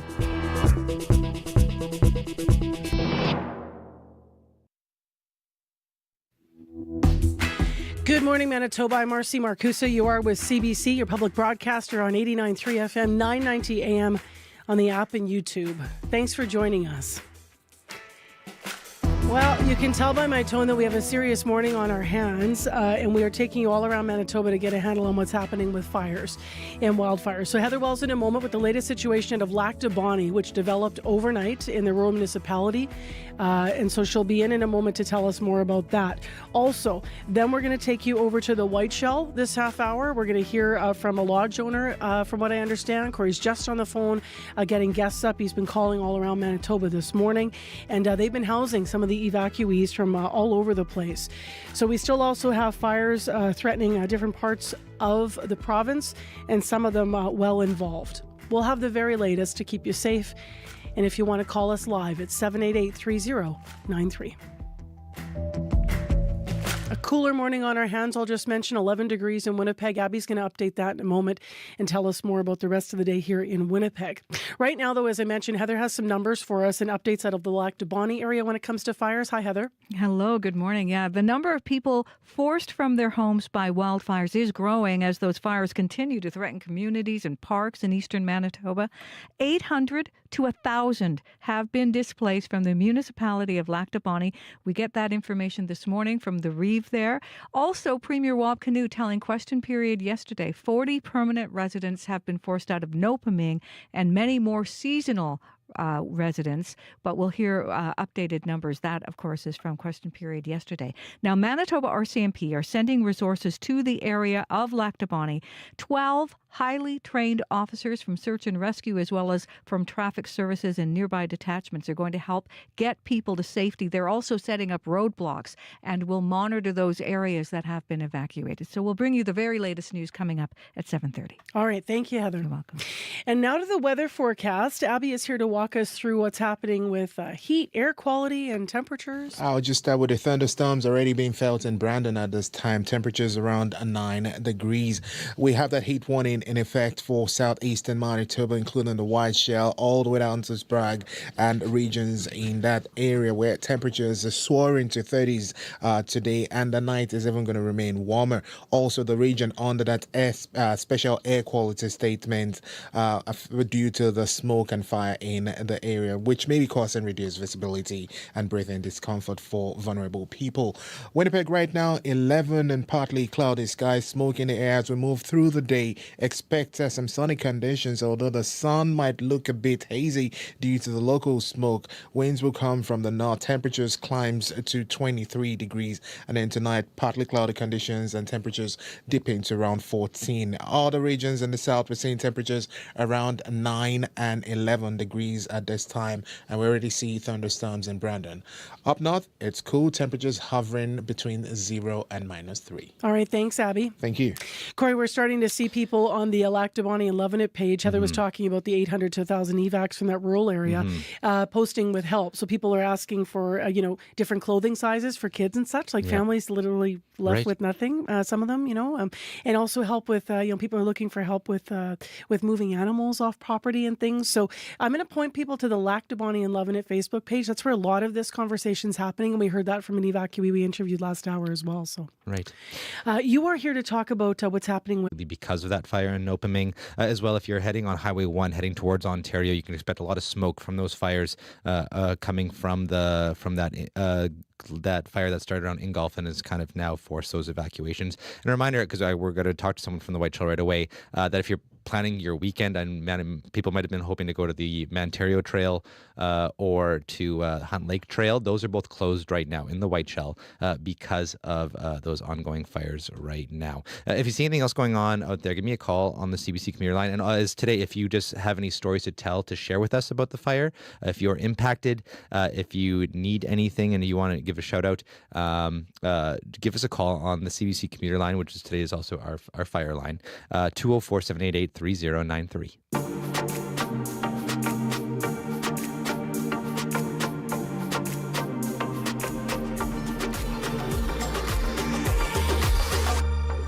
Well, our next live guest, as we move you around the province to get a sense of the different areas that are affected by fires, is Sean Harbottle. He's the owner of Crescent Beach Cottages. This is on the south side of West Hawk Lake, and he joins us live now on CBC. Good morning. Good morning. How are you today? Better than all the folks staying with you is my standard answer. But tell me a little bit about that, Sean. Who you've been seeing coming to stay with you? So like at the very first, we do have a lot of the Ingolf people staying with us that are year-round residents, and it's we are in an area where there's year-round residents, and then of course there's the people that are out for the summer. So right now we have a bunch of the year-round residents that are displaced, and now of course we're starting to see people from the north side of West Hawk and Caddy starting to call because they were evacuated last night. Are you full up yet, or what do you have for space? We still have a few left. It's getting a little harder because, of course, the long weekend we're dealing with bookings there. So we have phone calls into people to ask if they would switch their bookings, just because we might need the space. But it's kind of odd because it's for all intensive purposes, it's opening weekend for us. So you're used to a very different opening weekend. Yeah, everyone's talking about that, right? Like it's just heading into May long weekend to have this happen in all of Manitoba. But what's the mood of people when they're coming, evacuees, and they're coming looking for shelter? There's a lot of sadness, of course, because people just don't know. And then we've had some that have lost their places, and it's sadness. But you know what? They're really, people are pretty upbeat, like people are, they're sad, but yet it's a community and they're pulling together. So that's great to see. But nobody's very happy about it. I've got a friend who just last night a fire started up beside his place at Ingolf. So we've been kind of watching that all night, and hopefully his place is safe this morning, we hope. Yeah. We're going to talk to actually some folks around Ingolf and affected. The owner of Nopaming Lodge is going to join us as well as we kind of move around and talk to people here. So evacuation orders were for people with cottages on Caddy, Florence, Nora Lake, the north side of West Hawk Lake, Croduck Lake, and Big White Shell Lake. So that's the area where you're seeing people coming from, eh? Yeah, all those areas. And unfortunately, a lot of them have family in the city or, friends in the city, so a lot of them are heading straight into the city as well. But, the big concern will be this, we're hoping we get the rain, but the big concern will be people that are, we're seeing a lot of vehicles coming out with trailers and people loading stuff up at their cottages, valuables and whatnot, so. Are you still moving freely around your area in terms of, smoky conditions or road closures or anything? How are you doing up your West Hawk now on the south side? Yeah, you see, it's funny, like, in all honesty, we don't have much smoke on this side. The wind's pushing from the south, so we're not seeing a lot of the smoke right here. I was on the highway yesterday, it's really bad, but when you get down into West Hawk, on this side, you would think it was just a regular summer day. We heard that actually from one of our reporters who was on the scene of a fire in the city. One side, it's just the way fire works, right? Yeah. It's like one side will be green grass and the other side will be devastated. Yeah. So what are you preparing for today then, Sean, given that you already have evacs that have been coming to you? We're expecting all our May-long deliveries today, so we're just busy getting ready for that. But, of course, we're watching the wind speeds, we're watching the weather a lot. See what's happening, but and then we're also still taking calls in between and people stopping in, so it's a busy day. Have you faced fire like this as the owner of the lodge before, seeing people come? Yeah, 10 years ago, I don't know if you guys remember, but that side of the lake also caught fire 10 years ago, so, and it was a little bit bigger of a fire then, but fortunately for them it was slow moving and they were actually able to get sprinklers on most of the cottages and lost very little. We're a little hazy and cloudy in Winnipeg. What's it like out the window where you are this morning? You had a chance to look? Yeah. So believe it or not, the sun is coming up. It's nice and sunny here. So you can see the haze off to the far north. But other than that, it looks like a beautiful summer day coming here. So yeah, as you said. All right. Thank you very much for being with us. We appreciate your time. Yep. Thank you. And hopefully people will get to enjoy the park again soon. Absolutely. All right. Take care. Okay. Thank you. Not the long weekend he was planning for. Instead, he is welcoming evacuees and putting them up. Sean Harbottle, owner of Crescent Beach Cottages on the south side of West Hawk Lake. So evacuees are coming from the north side of that lake and staying with him there as people continue to be told they have to leave their homes and in some cases in that area of Manitoba, their cottages. So we're going to hear more from evacuees coming up in the next half hour of the show at 7:20, and you're with CBC.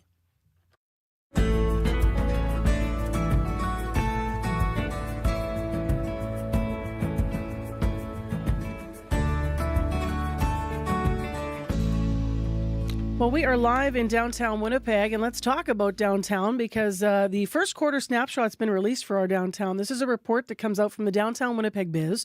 It offers some key data and information, and we wanted to talk about some of the highlights about what is happening with office spaces, with new businesses moving in. So Kate Svensky is with us live next. She's the CEO of the Downtown Winnipeg Biz. Hi, Kate. So is this first quarter, I guess, overall, what's the headline? Is it good news, steady as she goes? How do you describe downtown's growth and next phase here? Well, I know we all know 2025 is just a roller coaster all over the place. And I would say the good news is actually for downtown Winnipeg, things are steady. So I want to say we've come off that roller coaster. We are heading in the right direction. And some of the wins that we saw in the first quarter of this year were on foot traffic. So visitation overall has really remained steady from this time last year. But what we saw a big jump in, 30%, was just pedestrian traffic. And we have those counters on various streets and sidewalks around downtown. So that's a good news story. And the other thing really is we're still seeing businesses open. So there's a lot of activity around that. Yeah, I think in the report is it 6 or 9 of them listed, and they're the nature of them is very different. Absolutely. And I think one thing that I'm really excited about is we're seeing ground floor businesses come back. And so we've got everything from 2 different coffee shops to a small grocery store and bakery, a clothing store, a vintage store. And what's really encouraging about that is they're throughout downtown in various neighborhoods of our downtown. And when I think about coffee shops, when new coffee shops can open a neighborhood, that means there are people there drinking coffee. So that's a good news story. One of the challenges, though, especially for small businesses, just like a coffee shop, is they're still getting hit with some tariffs. So I was chatting with a coffee shop owner yesterday that was experiencing, a 10% tariff. Their coffee was coming from Colombia, but it had to go through the U.S. So businesses are still trying to figure out. There's still some uncertainty. But overall, the picture for downtown Winnipeg, steady as she goes. So 6 new businesses. I was just looking up the number to confirm for myself there, the ones you were mentioning there. What about office vacancy? What does that look like for your first quarter downtown? It's another good news story there. So Winnipeg and Vancouver were the 2 cities across Canada that saw the greatest drop in office vacancy. So we're down to about 18.2%. We're still sitting below the national average, and we're expecting that to really plateau right now. There was some office shuffling with new Class A office space, but seeing that drop in Winnipeg, also in Vancouver, is another good news story. We've still got vacancy. The one thing that we're really focused on at Downtown Biz, aside from trying to keep the neighborhood clean and looking good, especially for all the events coming up, is those ground floor vacancy stores. And what we're hearing is safety is still a concern. Obviously, citywide, we know with the new police chief, there's a focus there. The mayor has announced a Winnipeg Safe initiative. The province has a safety strategy. But we've got some real concerns. And so we're really hoping that the province and city can come together and join the Downtown Biz again to do another round of the Downtown Summer Safety Action Program this summer.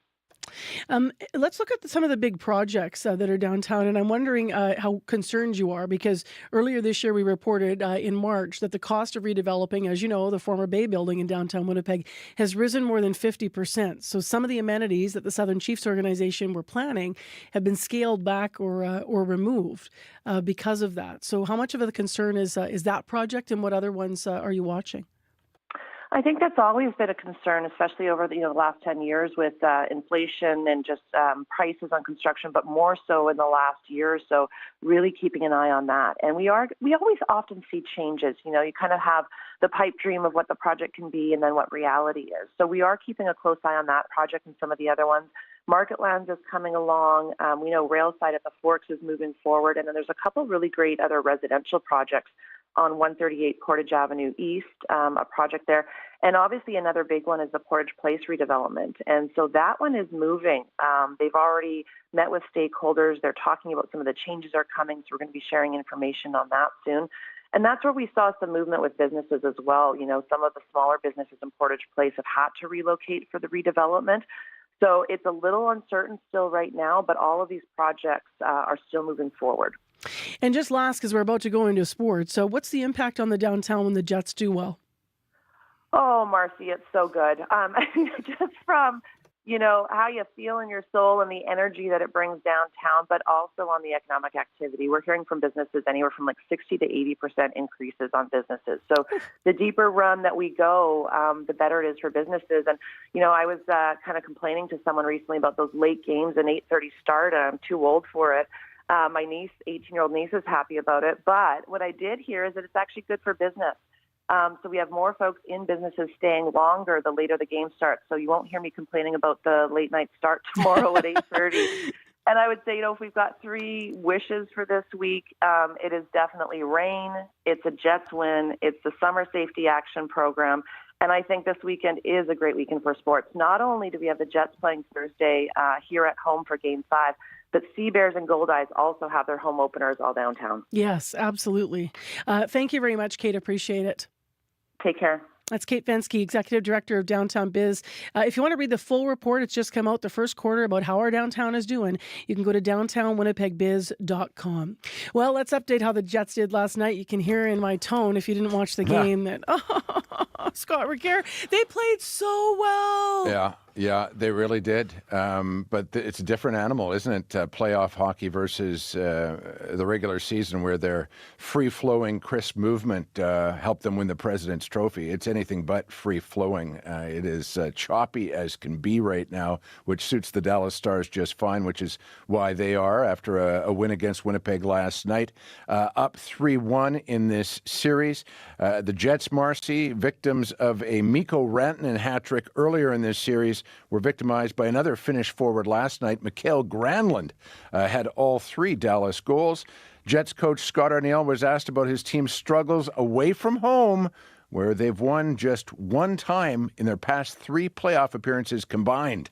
Don't lose your last game. Real simple. I don't care if we're homers, but we're going to have to go home and win the next one so we come back here. Focus in on this next game. That's what it's all about. Work to make sure that we get ourselves back here to Dallas for Game 6. Connor Hellebuck's got to be better at home, too. He was outplayed by Jake Ottinger again last night, which is a trend that's continued throughout these playoffs. When Connor's on his game, we know what he can do. And anything but a win next time out. And, well, they're going golfing, so we'll see what happens. In the meantime, Canada's other playoff teams alive and well. Edmonton can send Vegas packing tonight, Marcy, if they win in Sin City.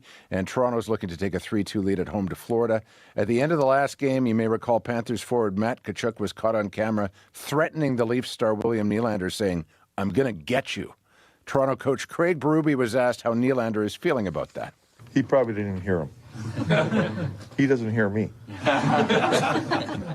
Okay, so puck drop on CBC for that game between the Panthers and Leafs at 6 Central tonight. I'm going to write a song called "It's Hard to Be a Jets Fan." Oh, all right. Well, give him time. We still got another go. Yep. It's not done yet.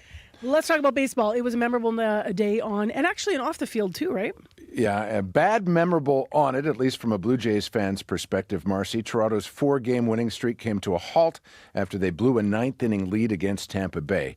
Now, as for the off-field news, whether you view it as bad or good depends entirely upon your perspective. Shoeless Joe Jackson and Pete Rose were reinstated yesterday by MLB Commissioner Rob Manfred. It makes them both eligible, posthumously, for the Hall of Fame. Jackson and Rose were both banned from the majors for gambling on their own teams. Rose by late Commissioner Bart Giamatti back in 1989. Learning of yesterday's decision, Giamatti's son Marcus said, quote, "Just because someone is dead does not at all change the facts nor the behavior. I am disappointed that my family was not consulted prior to this decision, which makes this a very dark day for baseball, the country, and the fans." End quote. Well, longtime Cincinnati Reds commentator Marty Brenneman sees things very differently.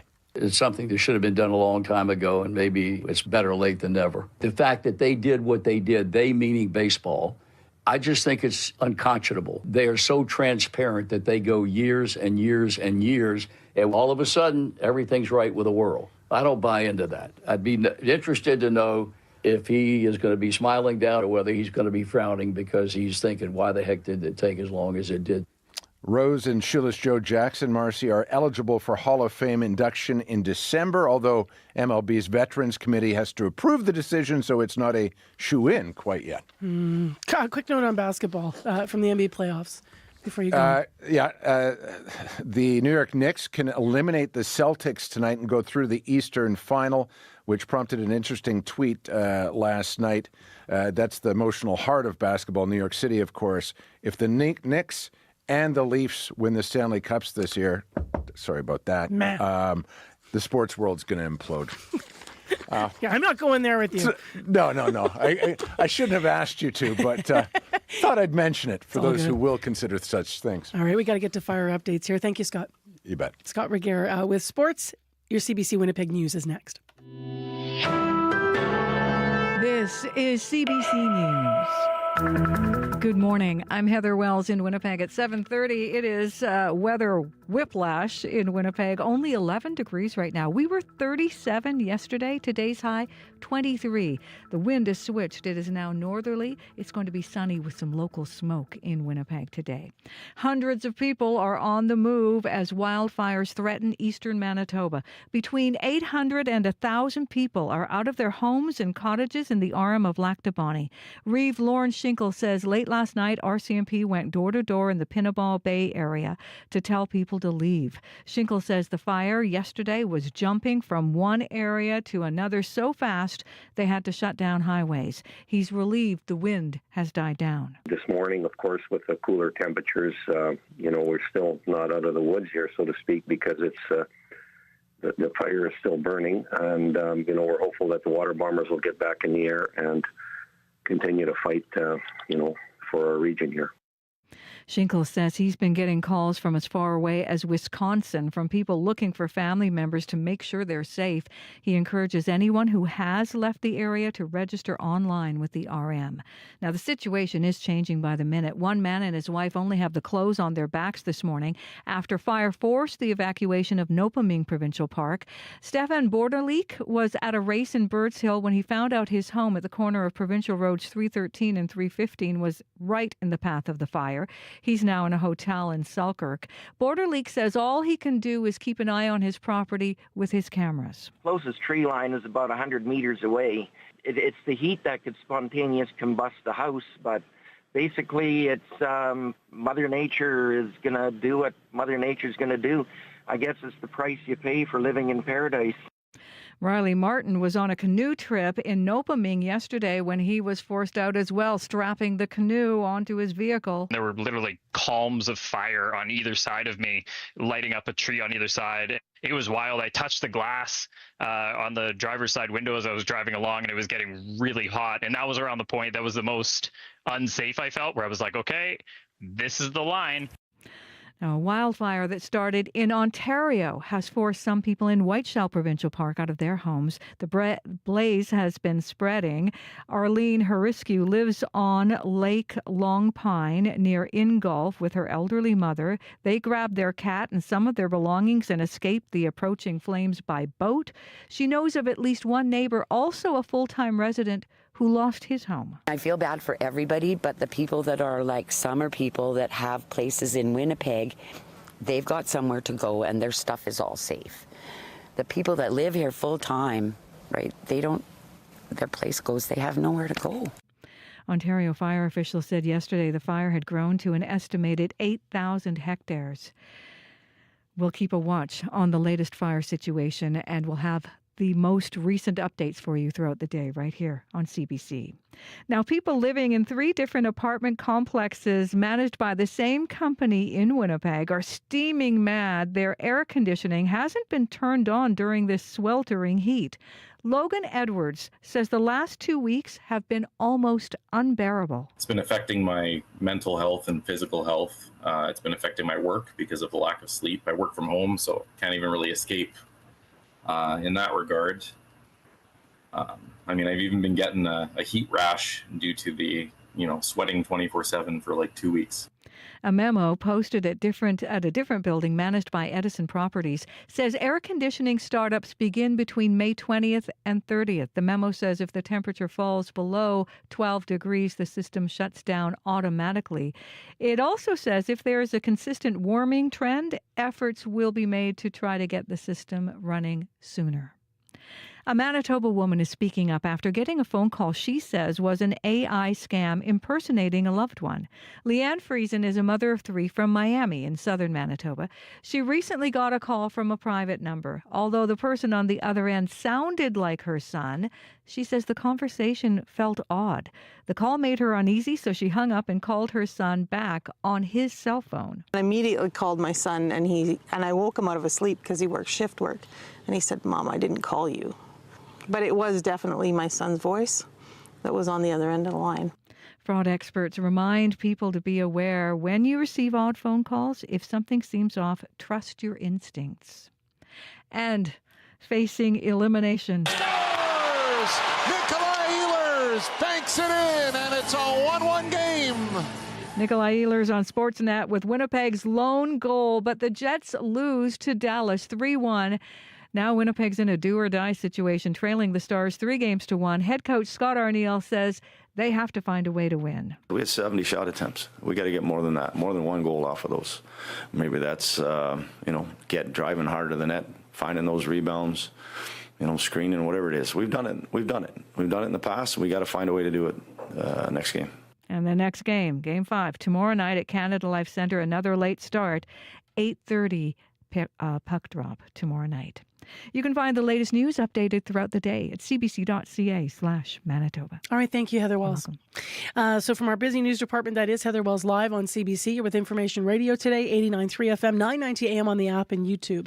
So this half hour, every half hour of the show, we've been taking you to somewhere different in the province, learning more about the fires. We are going to take you to another area. So we're going to hear from the owner of Nopaming Lodge in Nopaming Provincial Park. We're going to hear more about what it was like for them. He has said yesterday they drove through the fire to get out. So we're going to hear more about that and what he's facing this morning. And we're also going to hear from an evacuee from Ingolf, had a cottage there and also has a family in some of the fire areas and is very concerned. So we have 2 more Manitobans to talk to about the fires this half hour. Now, all of them, everyone who is in fire-affected areas is hoping for rain, for wind, to be calmer, and for cooler temperatures. So we've got a mixed bag this morning. Abby's here to walk us through our regional forecast. Good morning once again. We do have a warm sunshine and a mixture of clouds across the province this morning with smoke and heat warnings to the southeastern part of the province. We're then tracking cooler temperatures in the northern part with showers possible in several areas. Talking about that heat warning, it's in effect for southeastern Manitoba from the White Shell to the Sprague regions, where temperatures will be hitting the 30s today. And that special air quality statement also in effect for the region due to smoke from the fire.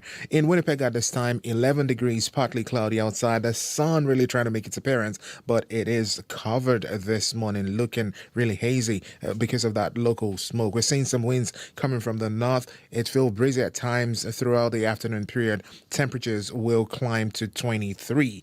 In the Pembina Valley region from Morden, Winkler out to the Moritz, we're seeing temperatures hover around 9 degrees, 10 degrees, also partly cloudy this morning from the haze of local smoke.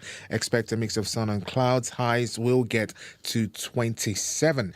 In the Westman region, there we have thunderstorms, 9 degrees at this point. Showers expected this morning. There's a risk of morning thunderstorms. More of it in the forecast. Winds will be light from the northeast. Highs would get to 14 degrees. Tracking the conditions in the Parkland region, we're seeing temperatures around 7 degrees and cloudy at this time. You're going to get more clouds as you get into the day. A good chance of showers later this morning. Winds will be light from the north. Today's high will be around 8 degrees. We're looking at a steady 5 to 10 millimeters of rain tonight once it comes to that region. So it's more like a relief for people for region in the Parkland, tracking it into the central regions. In the Interlake region, we're seeing temperatures around 9 degrees at this time. A mix of sun and clouds also in the forecast. A chance of showers later in the day. Widespread haze we're seeing there due to smoke from the fire. Temperatures will climb close to 17 degrees. Now, for the powerful influence around in areas, temperatures stuck at 2 degrees all morning. Today we're seeing a mix of sun and clouds. Highs around 13 degrees. Thompson -1, a light freeze and drizzle at this time. You see some snow in the mix. That would end this morning. You then warm up to 10 degrees later in the day. For the north in Churchill, -3. and cloudy. Today will bring a mix of sun and clouds. We do have a slight chance of flurries in the forecast. Light winds from the north this morning, and highs will only get to 0. So it's more like cooler and cloudier in the north, warm and hazy down south, Mercy. All right. Thank you, Abby. Thank you. Let's get into the morning commute and issues out there on the highways, and some problems in Winnipeg too, Corey. So here in Winnipeg, the one issue I've heard of, at least so far, is Bison Drive and Waverly lights are out. That's been causing some backups, so treat that as a 4-way stop. And then outside the city, of course, the fires are the main driver of traffic issues there, as you can imagine. Highways 13 it's highways 313 and highways 315. That's the highway that takes you kind of through the Lac du Bonnet, Lee River up to Nopaming is completely closed right now because of those fires, and we've been covering that throughout the morning. As well, you could expect some smoke on the highways, particularly if you're driving Highway 1 heading towards Ontario. Smoke coming from those white shell fires might be a visibility issue for you as well. If you do see anything else going on, though, you can give me a call on the CBC commuter line. And if you have any updates on the fires as well, you can call me at this number too, or if you have a story to share. That number, 204-788-3093. I'm just looking at the Nopaming Provincial Park Facebook page. There's a video there from yesterday. Okay. They had a sign, a caribou sign that was known to people that are up in that area, and just it says "No More Caribou" sign. It's just like a pan of how the fire moved through and the sticks left that it's burned down. And we know people are out of their places all over Manitoba in different spots. Where have you been sort of trying to get more information out of? Because you've been the one on the phones getting those evacs in at Lac du Bonnet we talked to. This half hour will take you to Nopaming. Right. But where else are you trying to get information from? So the way I'm making sense is in my head, there's really 4 really active fire areas. There's the Lac du Bonnet ones. That is a very fluid situation in the rural right area, now. In the rural area there. RM. There's Nopaming, that big Nopaming fire as well. That is also threatening areas south of there that kind of bleeds into the Lac du Bonnet RM area as well. And then there's the White Shell Ingolf fires right now, mostly still in Ontario, northwestern Ontario, affecting the Ingolf area, but threatening, of course, the Northwest Hawk Lake. And Caddy Lake, that's that area. Big White Shell, that area as well, lots of evacuees from there. But then also one I've been trying to get more information on is actually in southeastern Manitoba in the RM of Piney. They're there it's impacting the towns of Carrick and Badger. And there's actually already been evacuation orders issued for towns of St. Lab and Florsey. So I'm hoping I've been on the phones and hoping to get someone after 8 from the RM of Piney to give us more updates on the impacts that's been having on the community as well. All right. Thank you, Corey. Thank you. So that number, once again, as Corey continues his work here behind the scenes, and we try to keep you updated on the air here. If you want to reach Corey, it's 788-3093. That is our traffic line, but this morning we're also opening it if you have information about the fires, or if you want to share with us what help you're offering. We've also talked to people who are putting people up in this province if they've been out of their homes. It's 7:43 a.m. on 89.3 FM. Thanks for being with us. Here we are Wednesday morning, and next on the show we have something different to talk about. Imagine that you learn that a new pope's been chosen, and then you find out it's someone you met and spent real time with. That's what happened to Winnipegger Veronica Montenegro. Last fall, she was celebrating her birthday. She and her family traveled to Europe. Her dad said, is there space in the itinerary to visit a friend from their hometown in Peru who is now working as a cardinal in Vatican City? She said yes, and at the time, she kind of hoped the visit would lead to a run-in with Pope Francis. She never expected the man they would visit would soon become the next pope. Veronica shared her story of meeting Pope Leo XIV with CBC's Alana Cole. Yeah, it was like my sister, my niece, Luciana, and my husband, Aldo, my dad, and myself. And we even, we brought a gift, like a traditional sweet from Chiclayo, and a product that my dad, they produce in his pharmacy. You know, it's a cardinal, you think, oh my gosh, he's like in another higher position. But he was really humble. We even asked him, because normally we call them like Monsignor when they're bishops. And he said, how do you call a cardinal? It's weird. And he said, don't worry, I'm like Robert Prevost. You can tell that he's a very humble guy. He's not about labels or kind of dividing. He's more like a uniting people. He ensured that we were part of the conversation. We even joked saying, oh my gosh, you're a cardinal. Maybe you can be the next pope. Even he agreed to record this fun and joyful video with my niece. We went there, as I mentioned, like kind of secretly having the hope to see Pope Francis, who wasn't there at the time. He was on a trip. But at the end, we were so happy. He actually showed us as well, like gave us a mini tour of his office. And he pointed, oh, that's the Santa Marta's house where Pope Francis lives. That's the Sixtine Chapel. And this is the chimney where the white and black smoke comes out after conclave. We actually walk as well through a hallway where all the cardinal portraits are up. And we asked him, what is yours? And he said, it's not ready because that was September 2024, and I think he moved into the Vatican in January 2024. My sister and my niece actually, because they live in Chiclayo, they know him closely. Even he gave the confirmation sacrament to my niece and like a bunch of kids from that generation, right? My dad was a good friend with him, but I think beyond those formal meetings or whatever, I think they share these common values of working for the most vulnerable people. So I think that's why they got close. When he was working closely with my dad, and through private funding, they were able to kind of raise this money to implement 3 oxygen plants. Because in Peru, we have this social health system, but they didn't have enough resources to take care of everyone during COVID time, and the private system was too expensive. Never in a million years we will think it was the future Pope. What was your dad's reaction when you talked to him? Oh my gosh, he was in his pharmacy, and actually my sister told me that he was just, I don't know, in a conversation with a customer while they had the TV on because it was this white smoke there, and it said like, he just jumped and he said like, hey, Robert Prevost, instead of saying Bishop or whatever, he was like, Robert Prevost, and he left the person unattended. So he was like, oh my gosh, and he forgot and was so excited. That was Winnipegger Veronica Montenegro speaking with the CBC's Alana Cole about her visit with the man who would become the now Pope. So people are talking about all of the times that they might have met Robert Prevost, who is now Pope Leo XIV. Breaking news happens anywhere, anytime. Police have warned the protesters repeatedly, get back. CBC News brings the story to you as it happens. Hundreds of wildfires are burning. Be the first to know what's going on and what that means for you and for Canadians. This situation has changed very quickly. Helping make sense of the world when it matters most. Stay in the know. CBC News.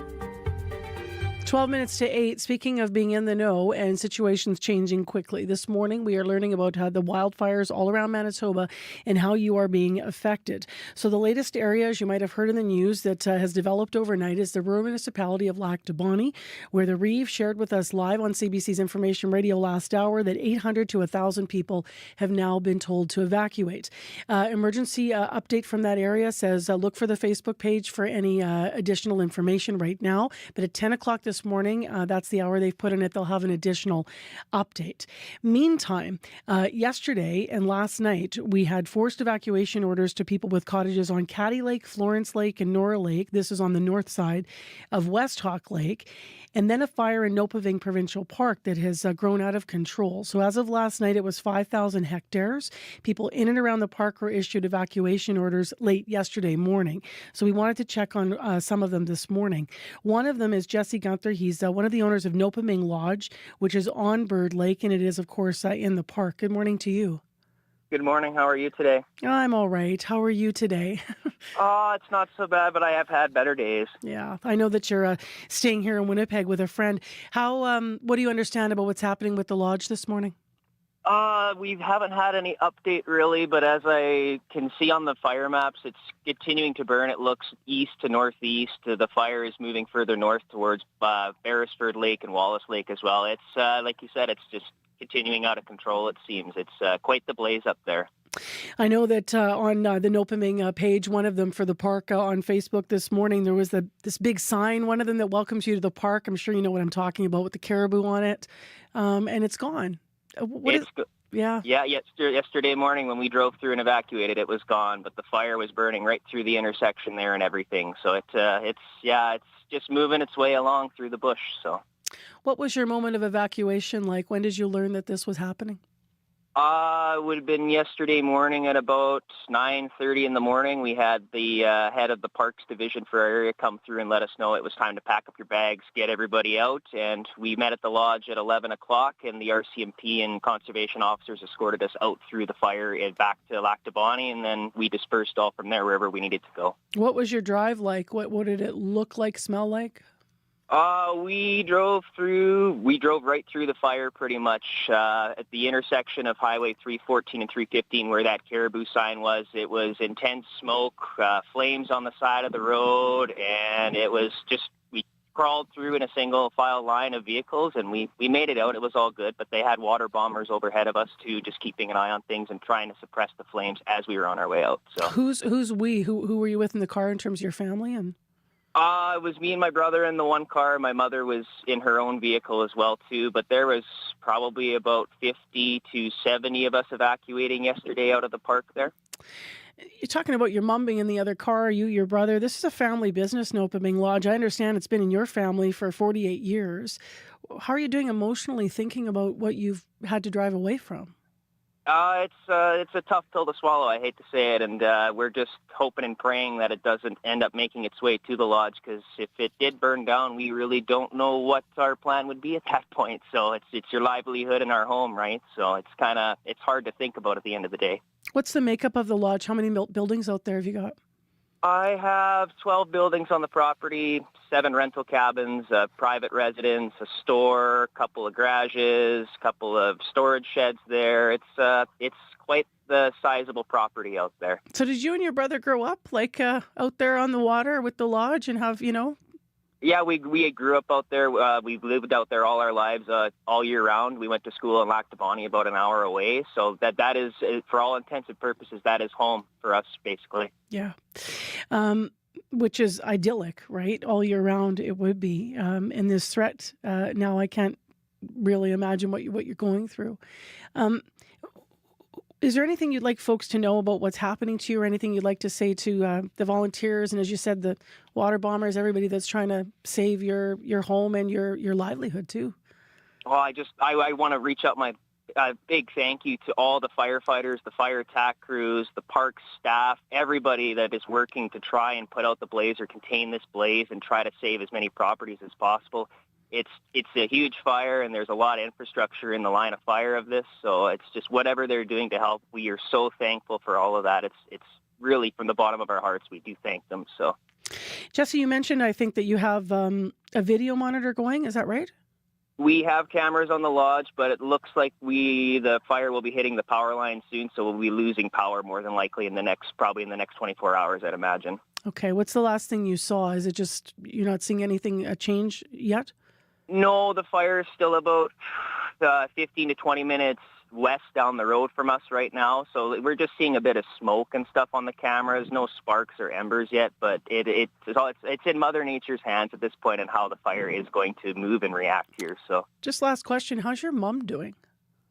She's doing all right, as far as I can tell. We're all a little shook up, to be honest. It's not something you ever expected to happen, but at the end of the day, you have to work with the situation you're given, I guess, is the best I can say with that. So, yeah.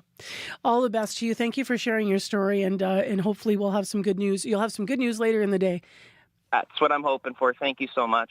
That's Jesse Gunther. He's the co-owner and operator of Nopaming Lodge, evacuated the property yesterday morning, their livelihood, their home.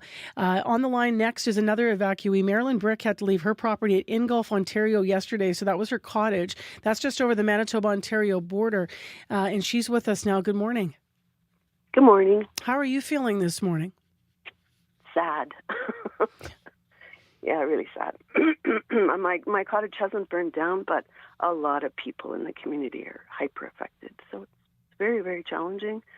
There's volunteer firefighters who are there, who are allowed to stay past the evacuation, and they're fighting tooth and nail to keep properties going, to keep pumps going on properties, to stop the fire at the fire line, and to help Ontario natural resources like fire.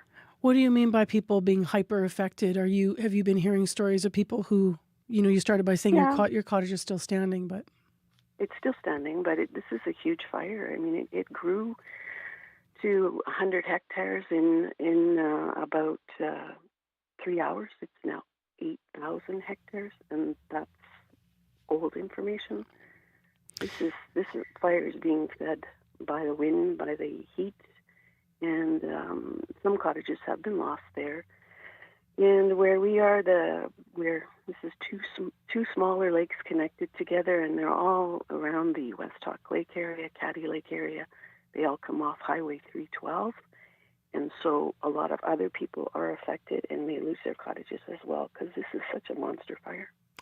You have had quite a time. You wrote to us, Marilyn, that you also, in addition, were threatened by a fire at Seaton's Corner. That was at your home at Seven Sisters Falls. That was a week and a half ago now.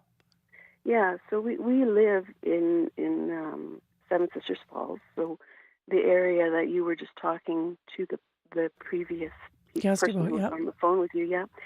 So we were also in that Lac de Bonnie area, so my husband watched firebombers pick up water off the Winnipeg River and do that continuously until they could get the fire out. This is just sort of how we're all existing right now on pins and needles, and it's very, very scary for people. How much time did you have when you faced your evac order to get things in order? We talked to someone around the Lac de Bonnie rural area this morning that literally he and his wife left and said, "We have our cars and our clothes on our back." Yeah, we didn't have very much time, and it operates a lot different than in a more established area. What happened was that my brother saw the fire start from our cottage on McCara at the other cottages on Long Pine. He phoned it in. So the fire started. There were a couple of puffs of smoke.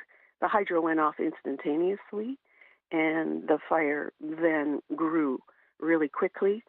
Where our cottage is, it's on family-owned property, and then my sister has another cottage beside it on a separate piece of property. My former husband and I built the cottage 35 years ago ourselves on this piece of property. The piece of property it's on, my dad built when the whole place was opened up 70 years ago.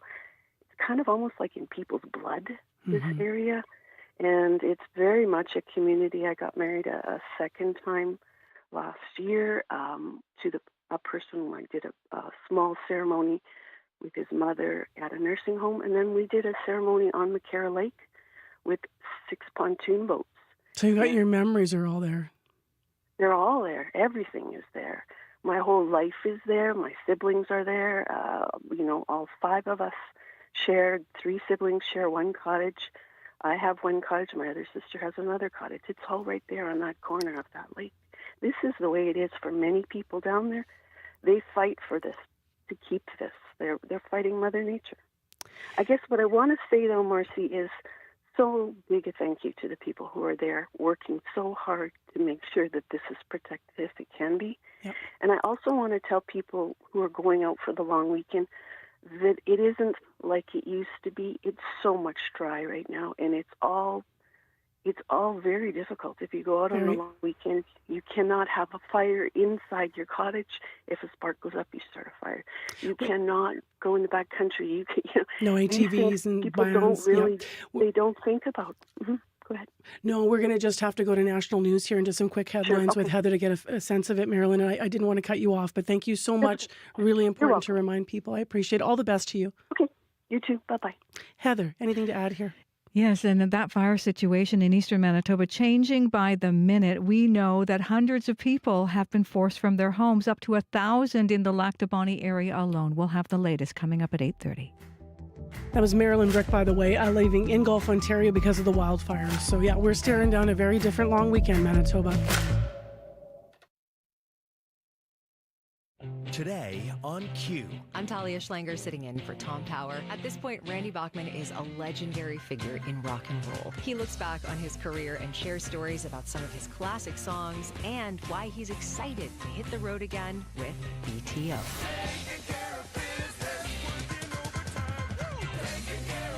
Q, this morning at 10:30 in Newfoundland. and on the CBC Listen app or wherever you get your podcasts. The CBC News is next. Coming up in half an hour, it's The Current with Matt Galloway. The Prime Minister, Mark Carney, has chosen a new cabinet. The countdown to Parliament's return is on. Our National Affairs panel is back to talk about what to expect when the House returns and what Canada most urgently needs to get moving as the economy teeters. That's coming up on The Current. This is World Report.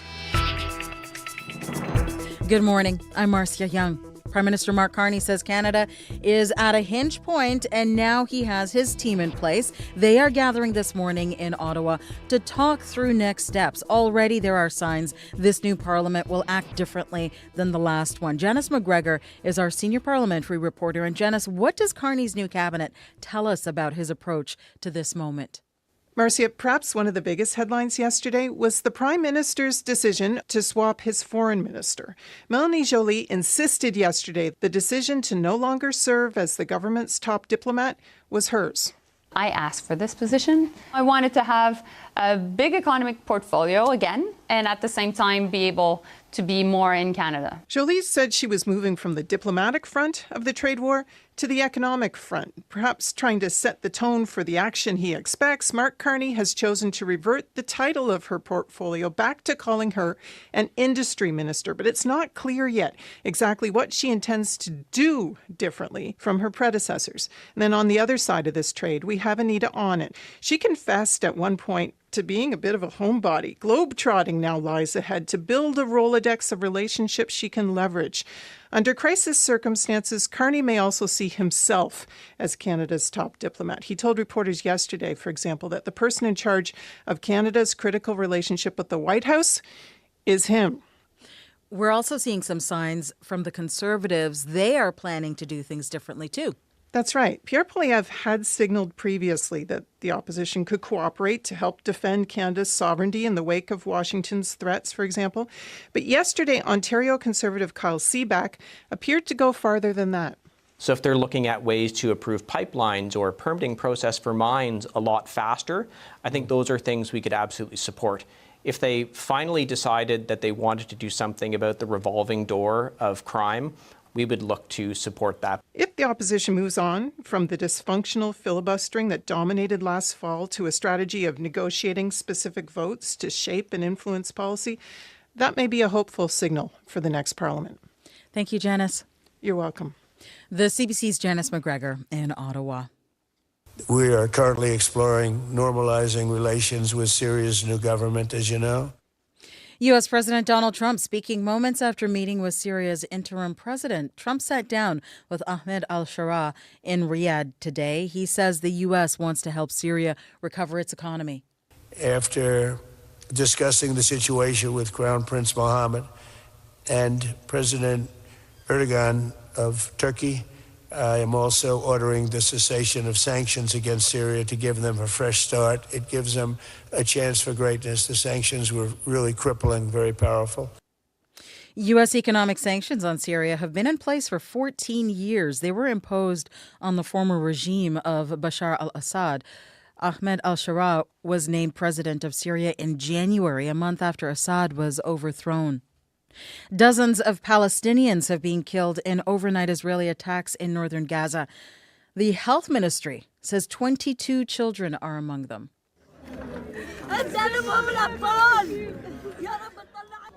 A woman cries over the body of a young child in Jabalia. On Tuesday, at least 28 people were killed in airstrikes on a hospital near Khan Yunis. Israel's military says it was hiding a Hamas command center. Crystal Comansing reports. Hamas are deliberately embedding its commanders underneath hospitals, knowing that any Israeli airstrike, however legal and precise, will generate headlines. David Mansour, an Israeli government spokesperson, says Israel's war goals remain laser-focused and non-negotiable. It ends when Hamas ends. It's unclear if a strike on the grounds of the European hospital near Khan Yunis Tuesday successfully killed its target, Mohammed Sinwar, the Hamas leader. Dozens did die in the attack. Will you act decisively to prevent genocide and to ensure respect for international humanitarian law? Questions to the Security Council from the UN's humanitarian aid chief, Tom Fletcher. He says in order to save lives, Israel must be forced to allow aid to enter the country, saying an Israeli-American distribution plan would restrict aid and turn it into a bargaining chip. No aid of any kind has entered Gaza in over 10 weeks. Fletcher says 70% of Gaza is either an evacuation zone or within a militarized area. Crystal Gamansing, CBC News, London. A Vancouver-based immigration consulting company is accused of duping Filipinos out of tens of thousands of dollars. And CBC News has learned it is being investigated by the Canada Border Services Agency. Dozens of lawsuits and labor complaints have been filed against Promised Land Consultancy. Lindsay Duncombe has the story. The Promised Land. Michael found Promised Land Consultancy on Facebook in late 2023. He's from the Philippines. We aren't using his real name because he fears repercussions.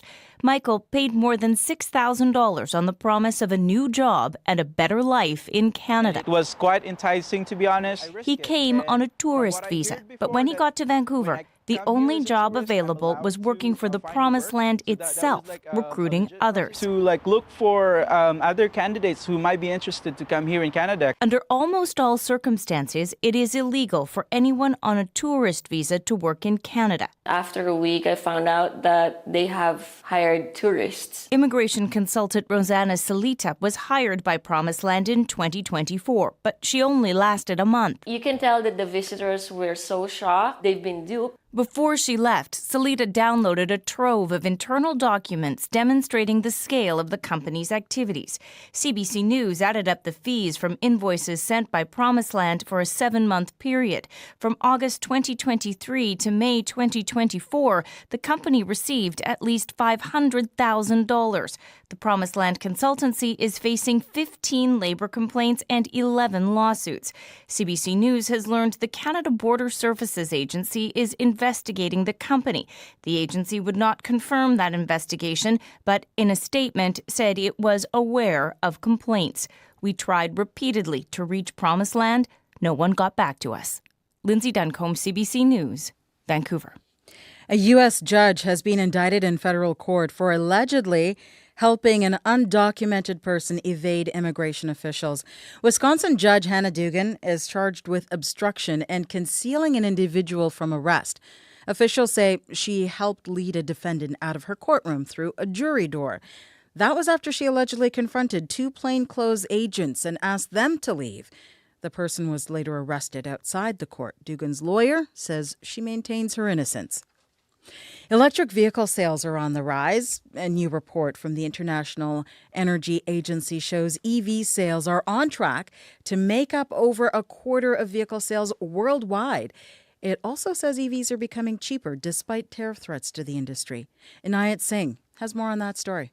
We're not going back, no matter what some people might say or think. Daniel Breton is the president of Electric Mobility Canada, an association representing the EV industry, and is encouraged by the latest numbers on battery-powered cars around the world. 1 in 4 cars sold worldwide being electric or plug-in hybrid. I think it says it all. And in some countries, it's even more. In China, a huge market, 11 million EVs were sold, half of all new cars.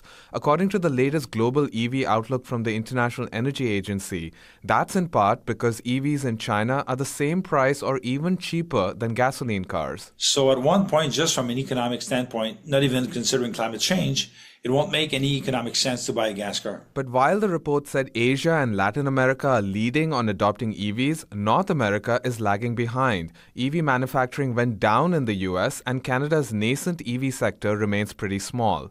Gal Raz is a professor at Ivey Business School in London, Ontario. Canada is kind of in the middle, and we'll have to decide where are we going. Are we kind of joining the rest of the world, joining Europe, joining Asia, other kind of countries?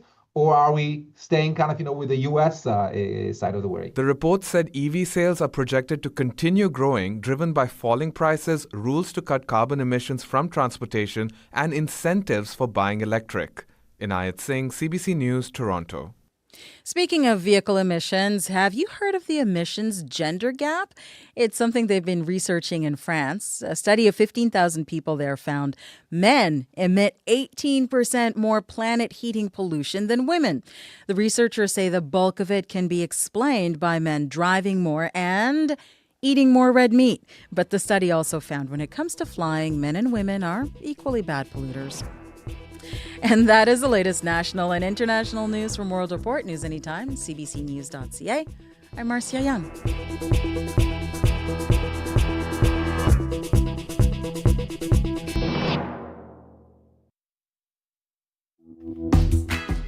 Well, Manitoba, we can't catch a break, can we? We've got fires burning all over the province. We had warm weather, and now for May long, it's going to be rainy and cold.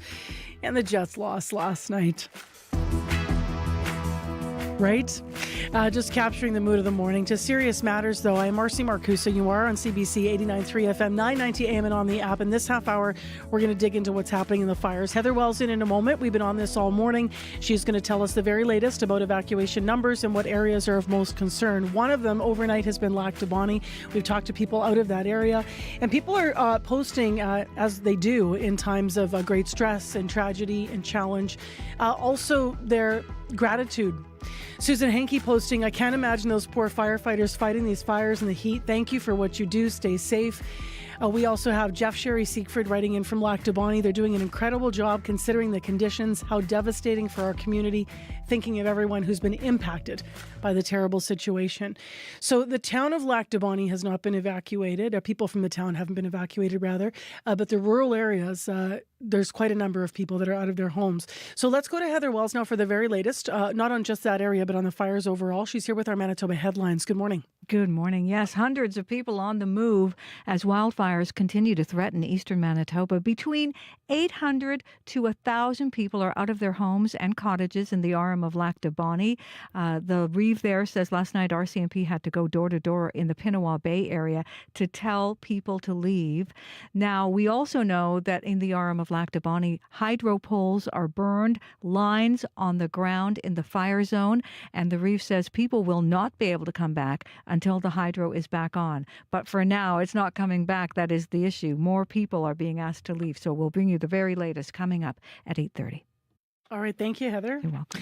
So that's Lac du Bonnet. Now, remember, there's also Nopaming, Bird River area, or rather Bird River within the Nopaming fire area.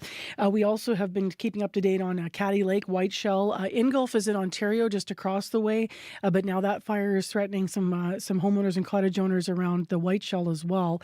And Corey's trying to get some information out of the rural municipality of Piney, where we also know that there are challenges with fires. So we need rain, we need cool weather, and Abby's here with our forecast. Heat warning in effect for southeastern Manitoba from the Whiteshell into the Sprague regions, where we're seeing temperatures climb to the 30s today. Also, we have a special air quality statement in place for that region due to smoke from the fires, which may be causing reduced visibility and breathing discomforts, especially if you're vulnerable. Right now, Winnipeg 11 with some smoke in the air. We cited light rain at the airports earlier, but that's gone now. As the day goes on, it's going to be mostly sunny, though the smoke is still going to make things look foggy out there. We warm up to 23 degrees, and then later tonight, some clouds will build, and that might be bringing some showers along with some possible thunderstorms coming our way.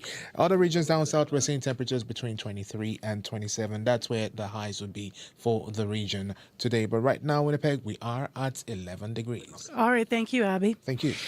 So as Abby said, in Winnipeg right now, just cloudy. Rain, though, in Brandon, and snow up in Thompson. What a province we live in. All right, let's get into what's happening in the morning commute. And Corey's also been the fire line today, actually. Yeah, actually, I've been making lots of phone calls this morning, and I tried to see what's going on. I just called the Drifters in, and it's just off the highway in Lac du Bonnet there, just to see how they're impacted. No one could talk right now, but all the waiter said, I didn't even get her name, but she said, sorry, we're busy right now feeding firefighters. Yeah, right yes, now. Of course. Yeah, so they're the people are stepping up in the community right now for each other to help out with that. And of course, we've kind of turned the phone line into the fire line today. So if there's any stories you want to share, or if you have any updates of what you're seeing, where you are, anywhere in the province because of these fires, you can give me a call on the CBC commuter line, which is now the fire line, 204-788-3093. Actual commuter update, though, the one thing here in the city is at Waverly and Bison Drive, heard that those lights are out completely. So that is causing some backup. Street that is a four-way stop. Other than that, highways, if you're heading looking east towards Ontario, going to be smoky on Highway 1 because of those fires coming from the Ontario border Ingolf area, as well. Highways 313 and 315 closed entirely. That's the highway that takes you up to Nopaming, past over the Lee River there, because of course those fires in Nopaming and the evacuations happening there. If you have any updates for me, here's the number one more time: 204-788-3093. Just want to take a moment to remind people we were heading up to 8 o'clock, and our guest who was worried about her cottage in Ingolf and then has Seven Sisters Falls a few weeks ago was also worried about fire around that area at that time. I was talking about something that I think is important to just remind people. We are heading into May long weekend, but you really need to consider the area you're going to, if you need to change or cancel your plans, what's open, what's not, and then what's safe. We have ATV back bans, of course, to use ATVs in backcountry because that can be dangerous. And then obviously we still have the ongoing fire bans. So that is all in the rural areas. Many of these areas we're talking about where fires affected. And in Winnipeg, there's still a fire ban here. We've just been really way too dry. So just pay attention to all those things, and just a reminder of all those things still in place. Lots are going to change in the next 24, 48, 72 hours. Yeah, so hopefully it will be an improvement, but let's hope. We'll keep you up to date. Right now, time is 8:16 on CBC.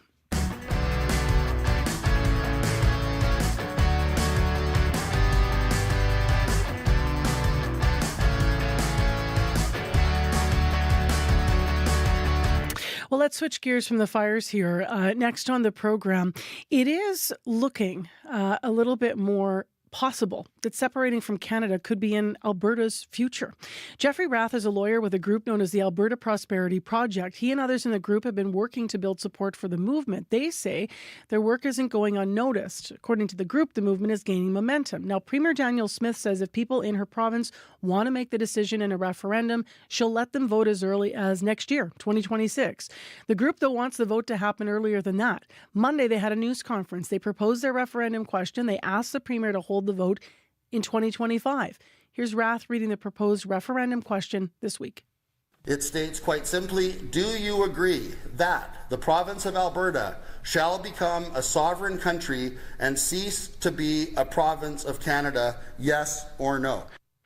Now, most Albertans do not want to separate from the rest of the country, according to polling data that came out from the Research Co. that we aired on the show.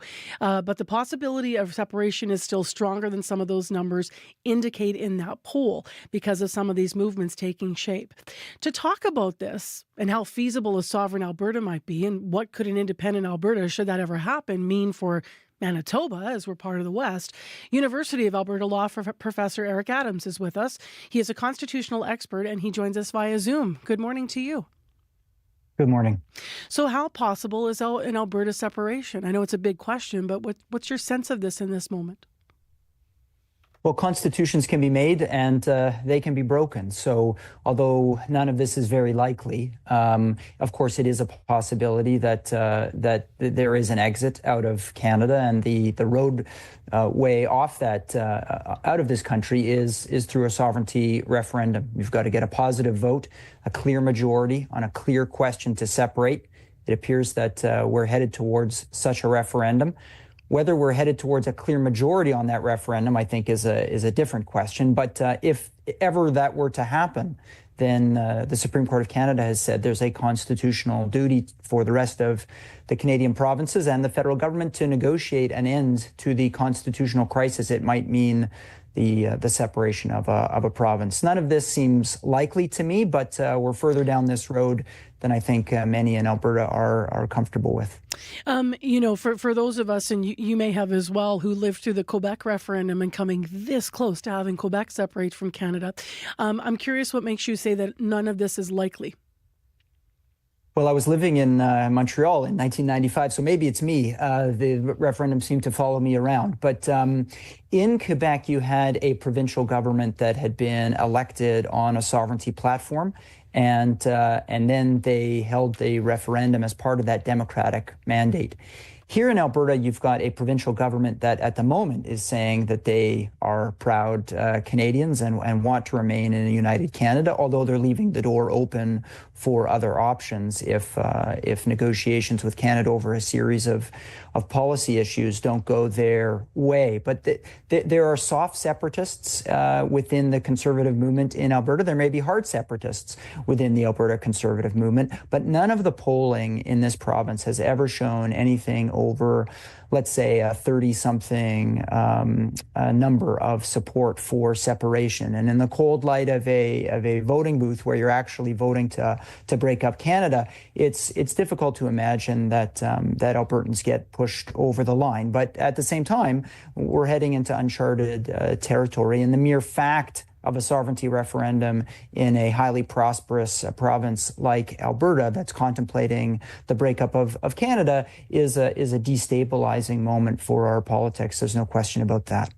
What is the feeling in Alberta for those that would be supportive of separation? Is it all around the last government, Trudeau? People, this is what I've seen. Some of our reports have suggested that people didn't feel heard by the government. They felt sort of even abandoned, and not only that, but almost vilified. Like the oil patch. Like really sort of already feeling like they weren't heard and appreciated for the economic engine that they are. But what are you hearing on the ground there? Well, one of the, I think, dynamics in Alberta that's hard for even the rest of the country to understand is the language that politicians and to some extent even judges use in this province to describe the relationship between Ottawa and Alberta. And the language most often used is that Alberta's under attack. It's under attack, that its lives are threatened, its livelihoods are threatened, its way of life is threatened, the province is threatened. It's really that kind of language that circulates in some political quarters. And when people believe, and it may be a misperception, but it's certainly a perception, that there's just this kind of hostility, that effectively Alberta is already in a kind of war with the rest of Canada, then I think it's easy for some of those people to think that separation is not only the best option, it's really the only option. Again, I don't know that that's ever been a view that's been carried by a majority of Albertans. It's certainly not the dominant politics in the place I live in Edmonton, but there are places in this province when certainly that's what you hear in the coffee shops and the dinner tables. I know we're in the moment of not likely, but we're also in the moment of trying to understand this. So what could an independent Alberta look like? What are some considerations that the province would need to make if they were to go there? Well, we're going to hear a lot of promises from the sovereignty movement in the days and months ahead. And really, the things they're going to be talking about are complete unknowns. Will Alberta keep the Canadian currency? Will the borders stay the same? What happens to the national parks? What's the share of Alberta's national debt? Will people be able to keep their Canadian passports? What about the pipelines that currently run east and west out of Alberta? What about the trade agreements across the prairie provinces? What about Indigenous peoples who have very, very clearly and loudly signaled that they have no wish to be part of a separatist project, and that separatism is in itself illegitimate, owing to the treaties between First Nations peoples and the Crown. All of those things are complete unknowns, as well as the mobility of citizens in and out of Alberta as a result of these kinds of discussions. And so what happens after there was, if we're imagining a positive separation referendum, is negotiation between Alberta and the rest of Canada, including Manitoba, on every one of those questions. And nobody in Alberta will be able to guarantee the results of those negotiations. They're simply unknown. It's so difficult even to think about, right? Even in Manitoba, like what would the impact be? But as you're saying, across the prairies, although we're always somewhat an outlier, Alberta often gets lumped in with Saskatchewan when it comes to the West. When people are looking at different things, we always seem to be we have just different diversity here, economically, obviously, and obviously our resources situation is much different, and by extension, our political situation also ends up looking different. What are you going to be watching for? I know you said it's unlikely, but how seriously should we be thinking about this, and what will you watch for to that end? Well, I think there's no question it has to be taken seriously. I think it's very likely that there is a sovereignty referendum in Alberta in 2026. I think that's likely. And when that occurs, rhetoric is going to heat up. And of course, nobody knows the kinds of political dynamics that will be set in motion. As well, we're currently in a very tense moment with our closest neighbor, the United States of America. What position do they take about the potential creation of a new country on one of their northern borders? I don't think they'll be indifferent to the question about whether or not Alberta is able to create its own country, or whether its future might be better off in the United States of America.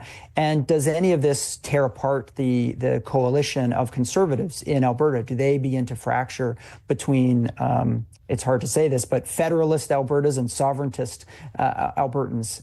And how can that party manage to ride the tiger? At the moment, we've got a premier of this province who is saying that she believes in Canada, but she also has opened the door pretty wide to this political moment that threatens to tear the country apart.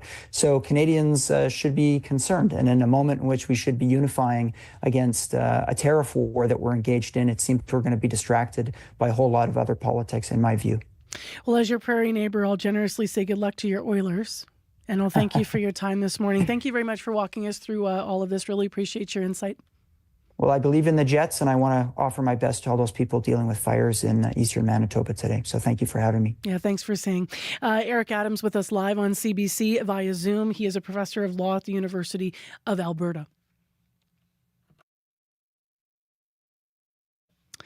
It is 8:26 right now. I just want to highlight something. Actually, I'm going to invite Corey in because I think he just took it off screen. And he had been trying to connect with people in Piney. Come on in, Corey. I just want to update this and what we know about the fires heading into the news. I was going to just share some of this. So you have been trying to connect with the arm of Piney in southeastern Manitoba. Yes. They are in a state of local emergency. Mm-hmm. So what communities are we talking about here? So it's near. It's not as much affecting, but they're calling it the Carrick Badger fire right now on the website. But the communities that have seen evacuation so far are St. Lab and Florzy. And they're setting up sprinklers kind of all around right now to kind of manage the fires. So that's what we know so far. Okay. I know there have been people who have been evacuated who have registered, a couple dozen. I was speaking with a counselor before.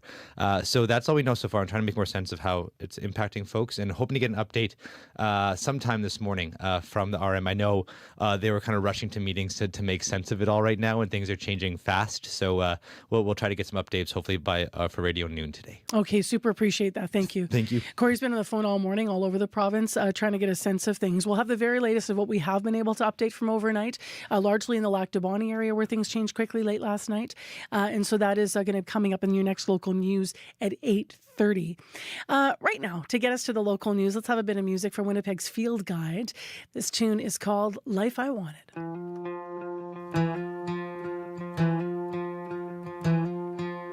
Woke up with the daylight after a good day and a long night. I'm tired, but it's alright. I'm living again. Loading up the rental and trying to be gentle with my sister on the telephone. She's feeling down again. I got the life that I want. I'll have some time in August. You're out of my sight, but you're sure on my mind. I promise.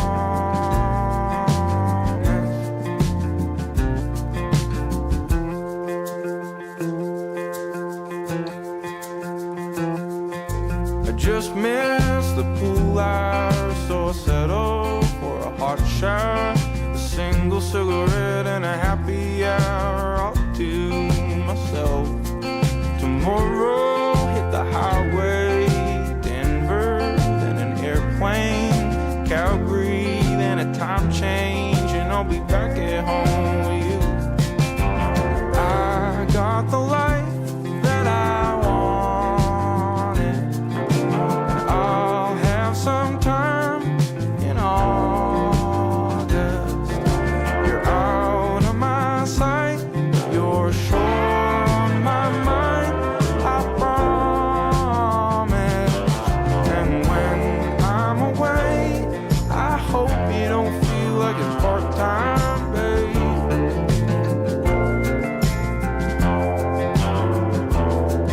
Yeah, when I'm away, I hope you don't feel like it's part-time, babe.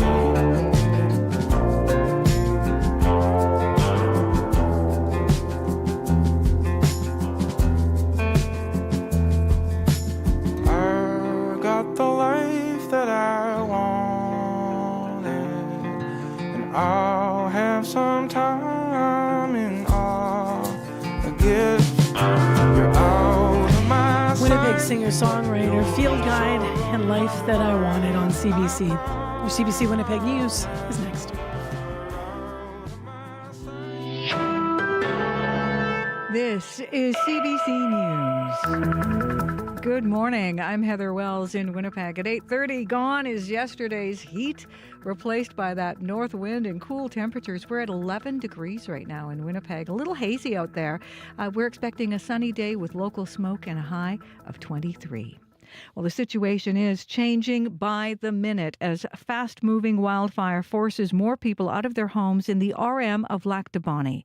Reeve Lauren Schinkel estimates between 800 and 1,000 people are out of their homes. He says water bombers and fire crews have been working to put out the blaze. But Schinkel says because of the hot, windy conditions, the fire is on the move. And last night, they had to get people out. PR Provincial Road 313 into the Pinawa Bay area. That was done last night. We had people going door to door because they feel that with the status of the fire, if the winds come now from the north, it'll push the flames back into and potentially cross Highway PR Provincial Road 313. Manitoba RCMP are sending resources to the Lac du Bonnet area to help out. 12 highly trained officers from search and rescue, as well as officers from traffic services and nearby detachments, will help get people to safety. Now, the RM of Lac du Bonnet says hydro poles are burned and lines are on the ground in the fire zone. In a notice, the emergency coordinator says before anyone is allowed back into the area, they have to get the power restored. In a release, John Fleming says the RM is working with hotels to allow for longer stays for people who are out of their homes. And more information, he says, will be available after 10 this morning. Stefan Borderleek and his wife are waking up this morning, like a lot of other people who live in Nopaming Provincial Park, away from home. Yesterday, he was at a race in Birds Hill when he found out his area is being evacuated. He says all they have are their vehicles and the clothes on their back. He says it's nerve-wracking. So I have been checking my cameras. I got cameras all around my property, and everything's good. Power's still on, but the smoke has been going more north of me. So as long as it, doesn't jump the river, but I heard it jump 313, and we'll see about the winds today. Borderleek worries heat is going to cause the trees around his home to spontaneously combust. In other news, people living in 3 different apartment complexes in Winnipeg, managed by the same company, are steaming mad. Their air conditioning hasn't been turned on during the sweltering heat. Logan Edwards says the last 2 weeks have been almost unbearable. It's been affecting my mental health and physical health. It's been affecting my work because of the lack of sleep. I work from home, so can't even really escape in that regard. I've even been getting a heat rash due to the, sweating 24/7 for like 2 weeks. A memo posted at a different building managed by Edison Properties says air conditioning startups begin between May 20th and 30th. It says if there's consistent warming trend, efforts will be made to get the system running earlier. A fraud expert is reminding people to be cautious of odd phone calls after a Manitoba woman was the target of AI fraud impersonating her son. Keith Elliott is a certified fraud examiner based in Toronto. He teaches people how to identify and deal with AI fraud. Elliott says if the call seems unusual, hang up and then call the person back on a number you trust or bait them with false information. Say, oh, have you talked to your sister lately? And the individual will be like, no, I haven't had a chance to talk to her. I don't even have a sister. So you know it's a fraud, but that person's going to feed you the answer. So you have to feed them a lie that you know is going to bait them the opposite way. Elliott says if something seems off, trust your instincts.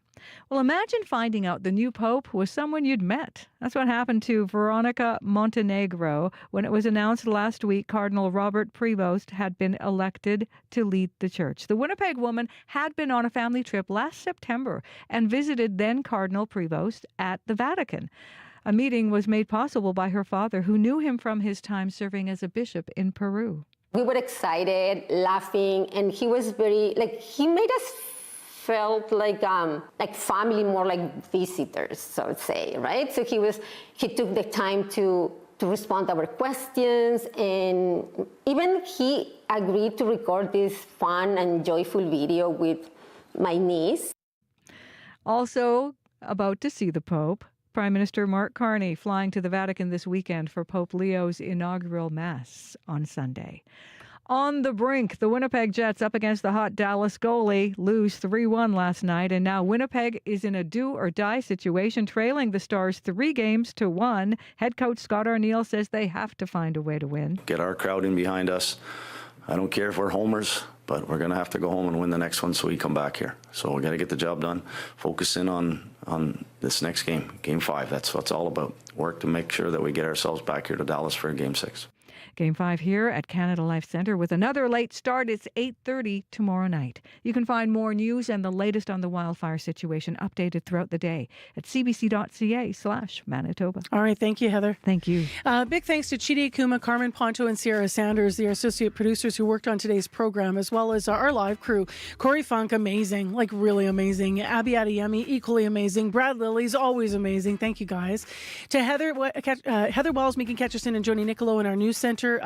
Busy, excellent work on the fires. Thank you.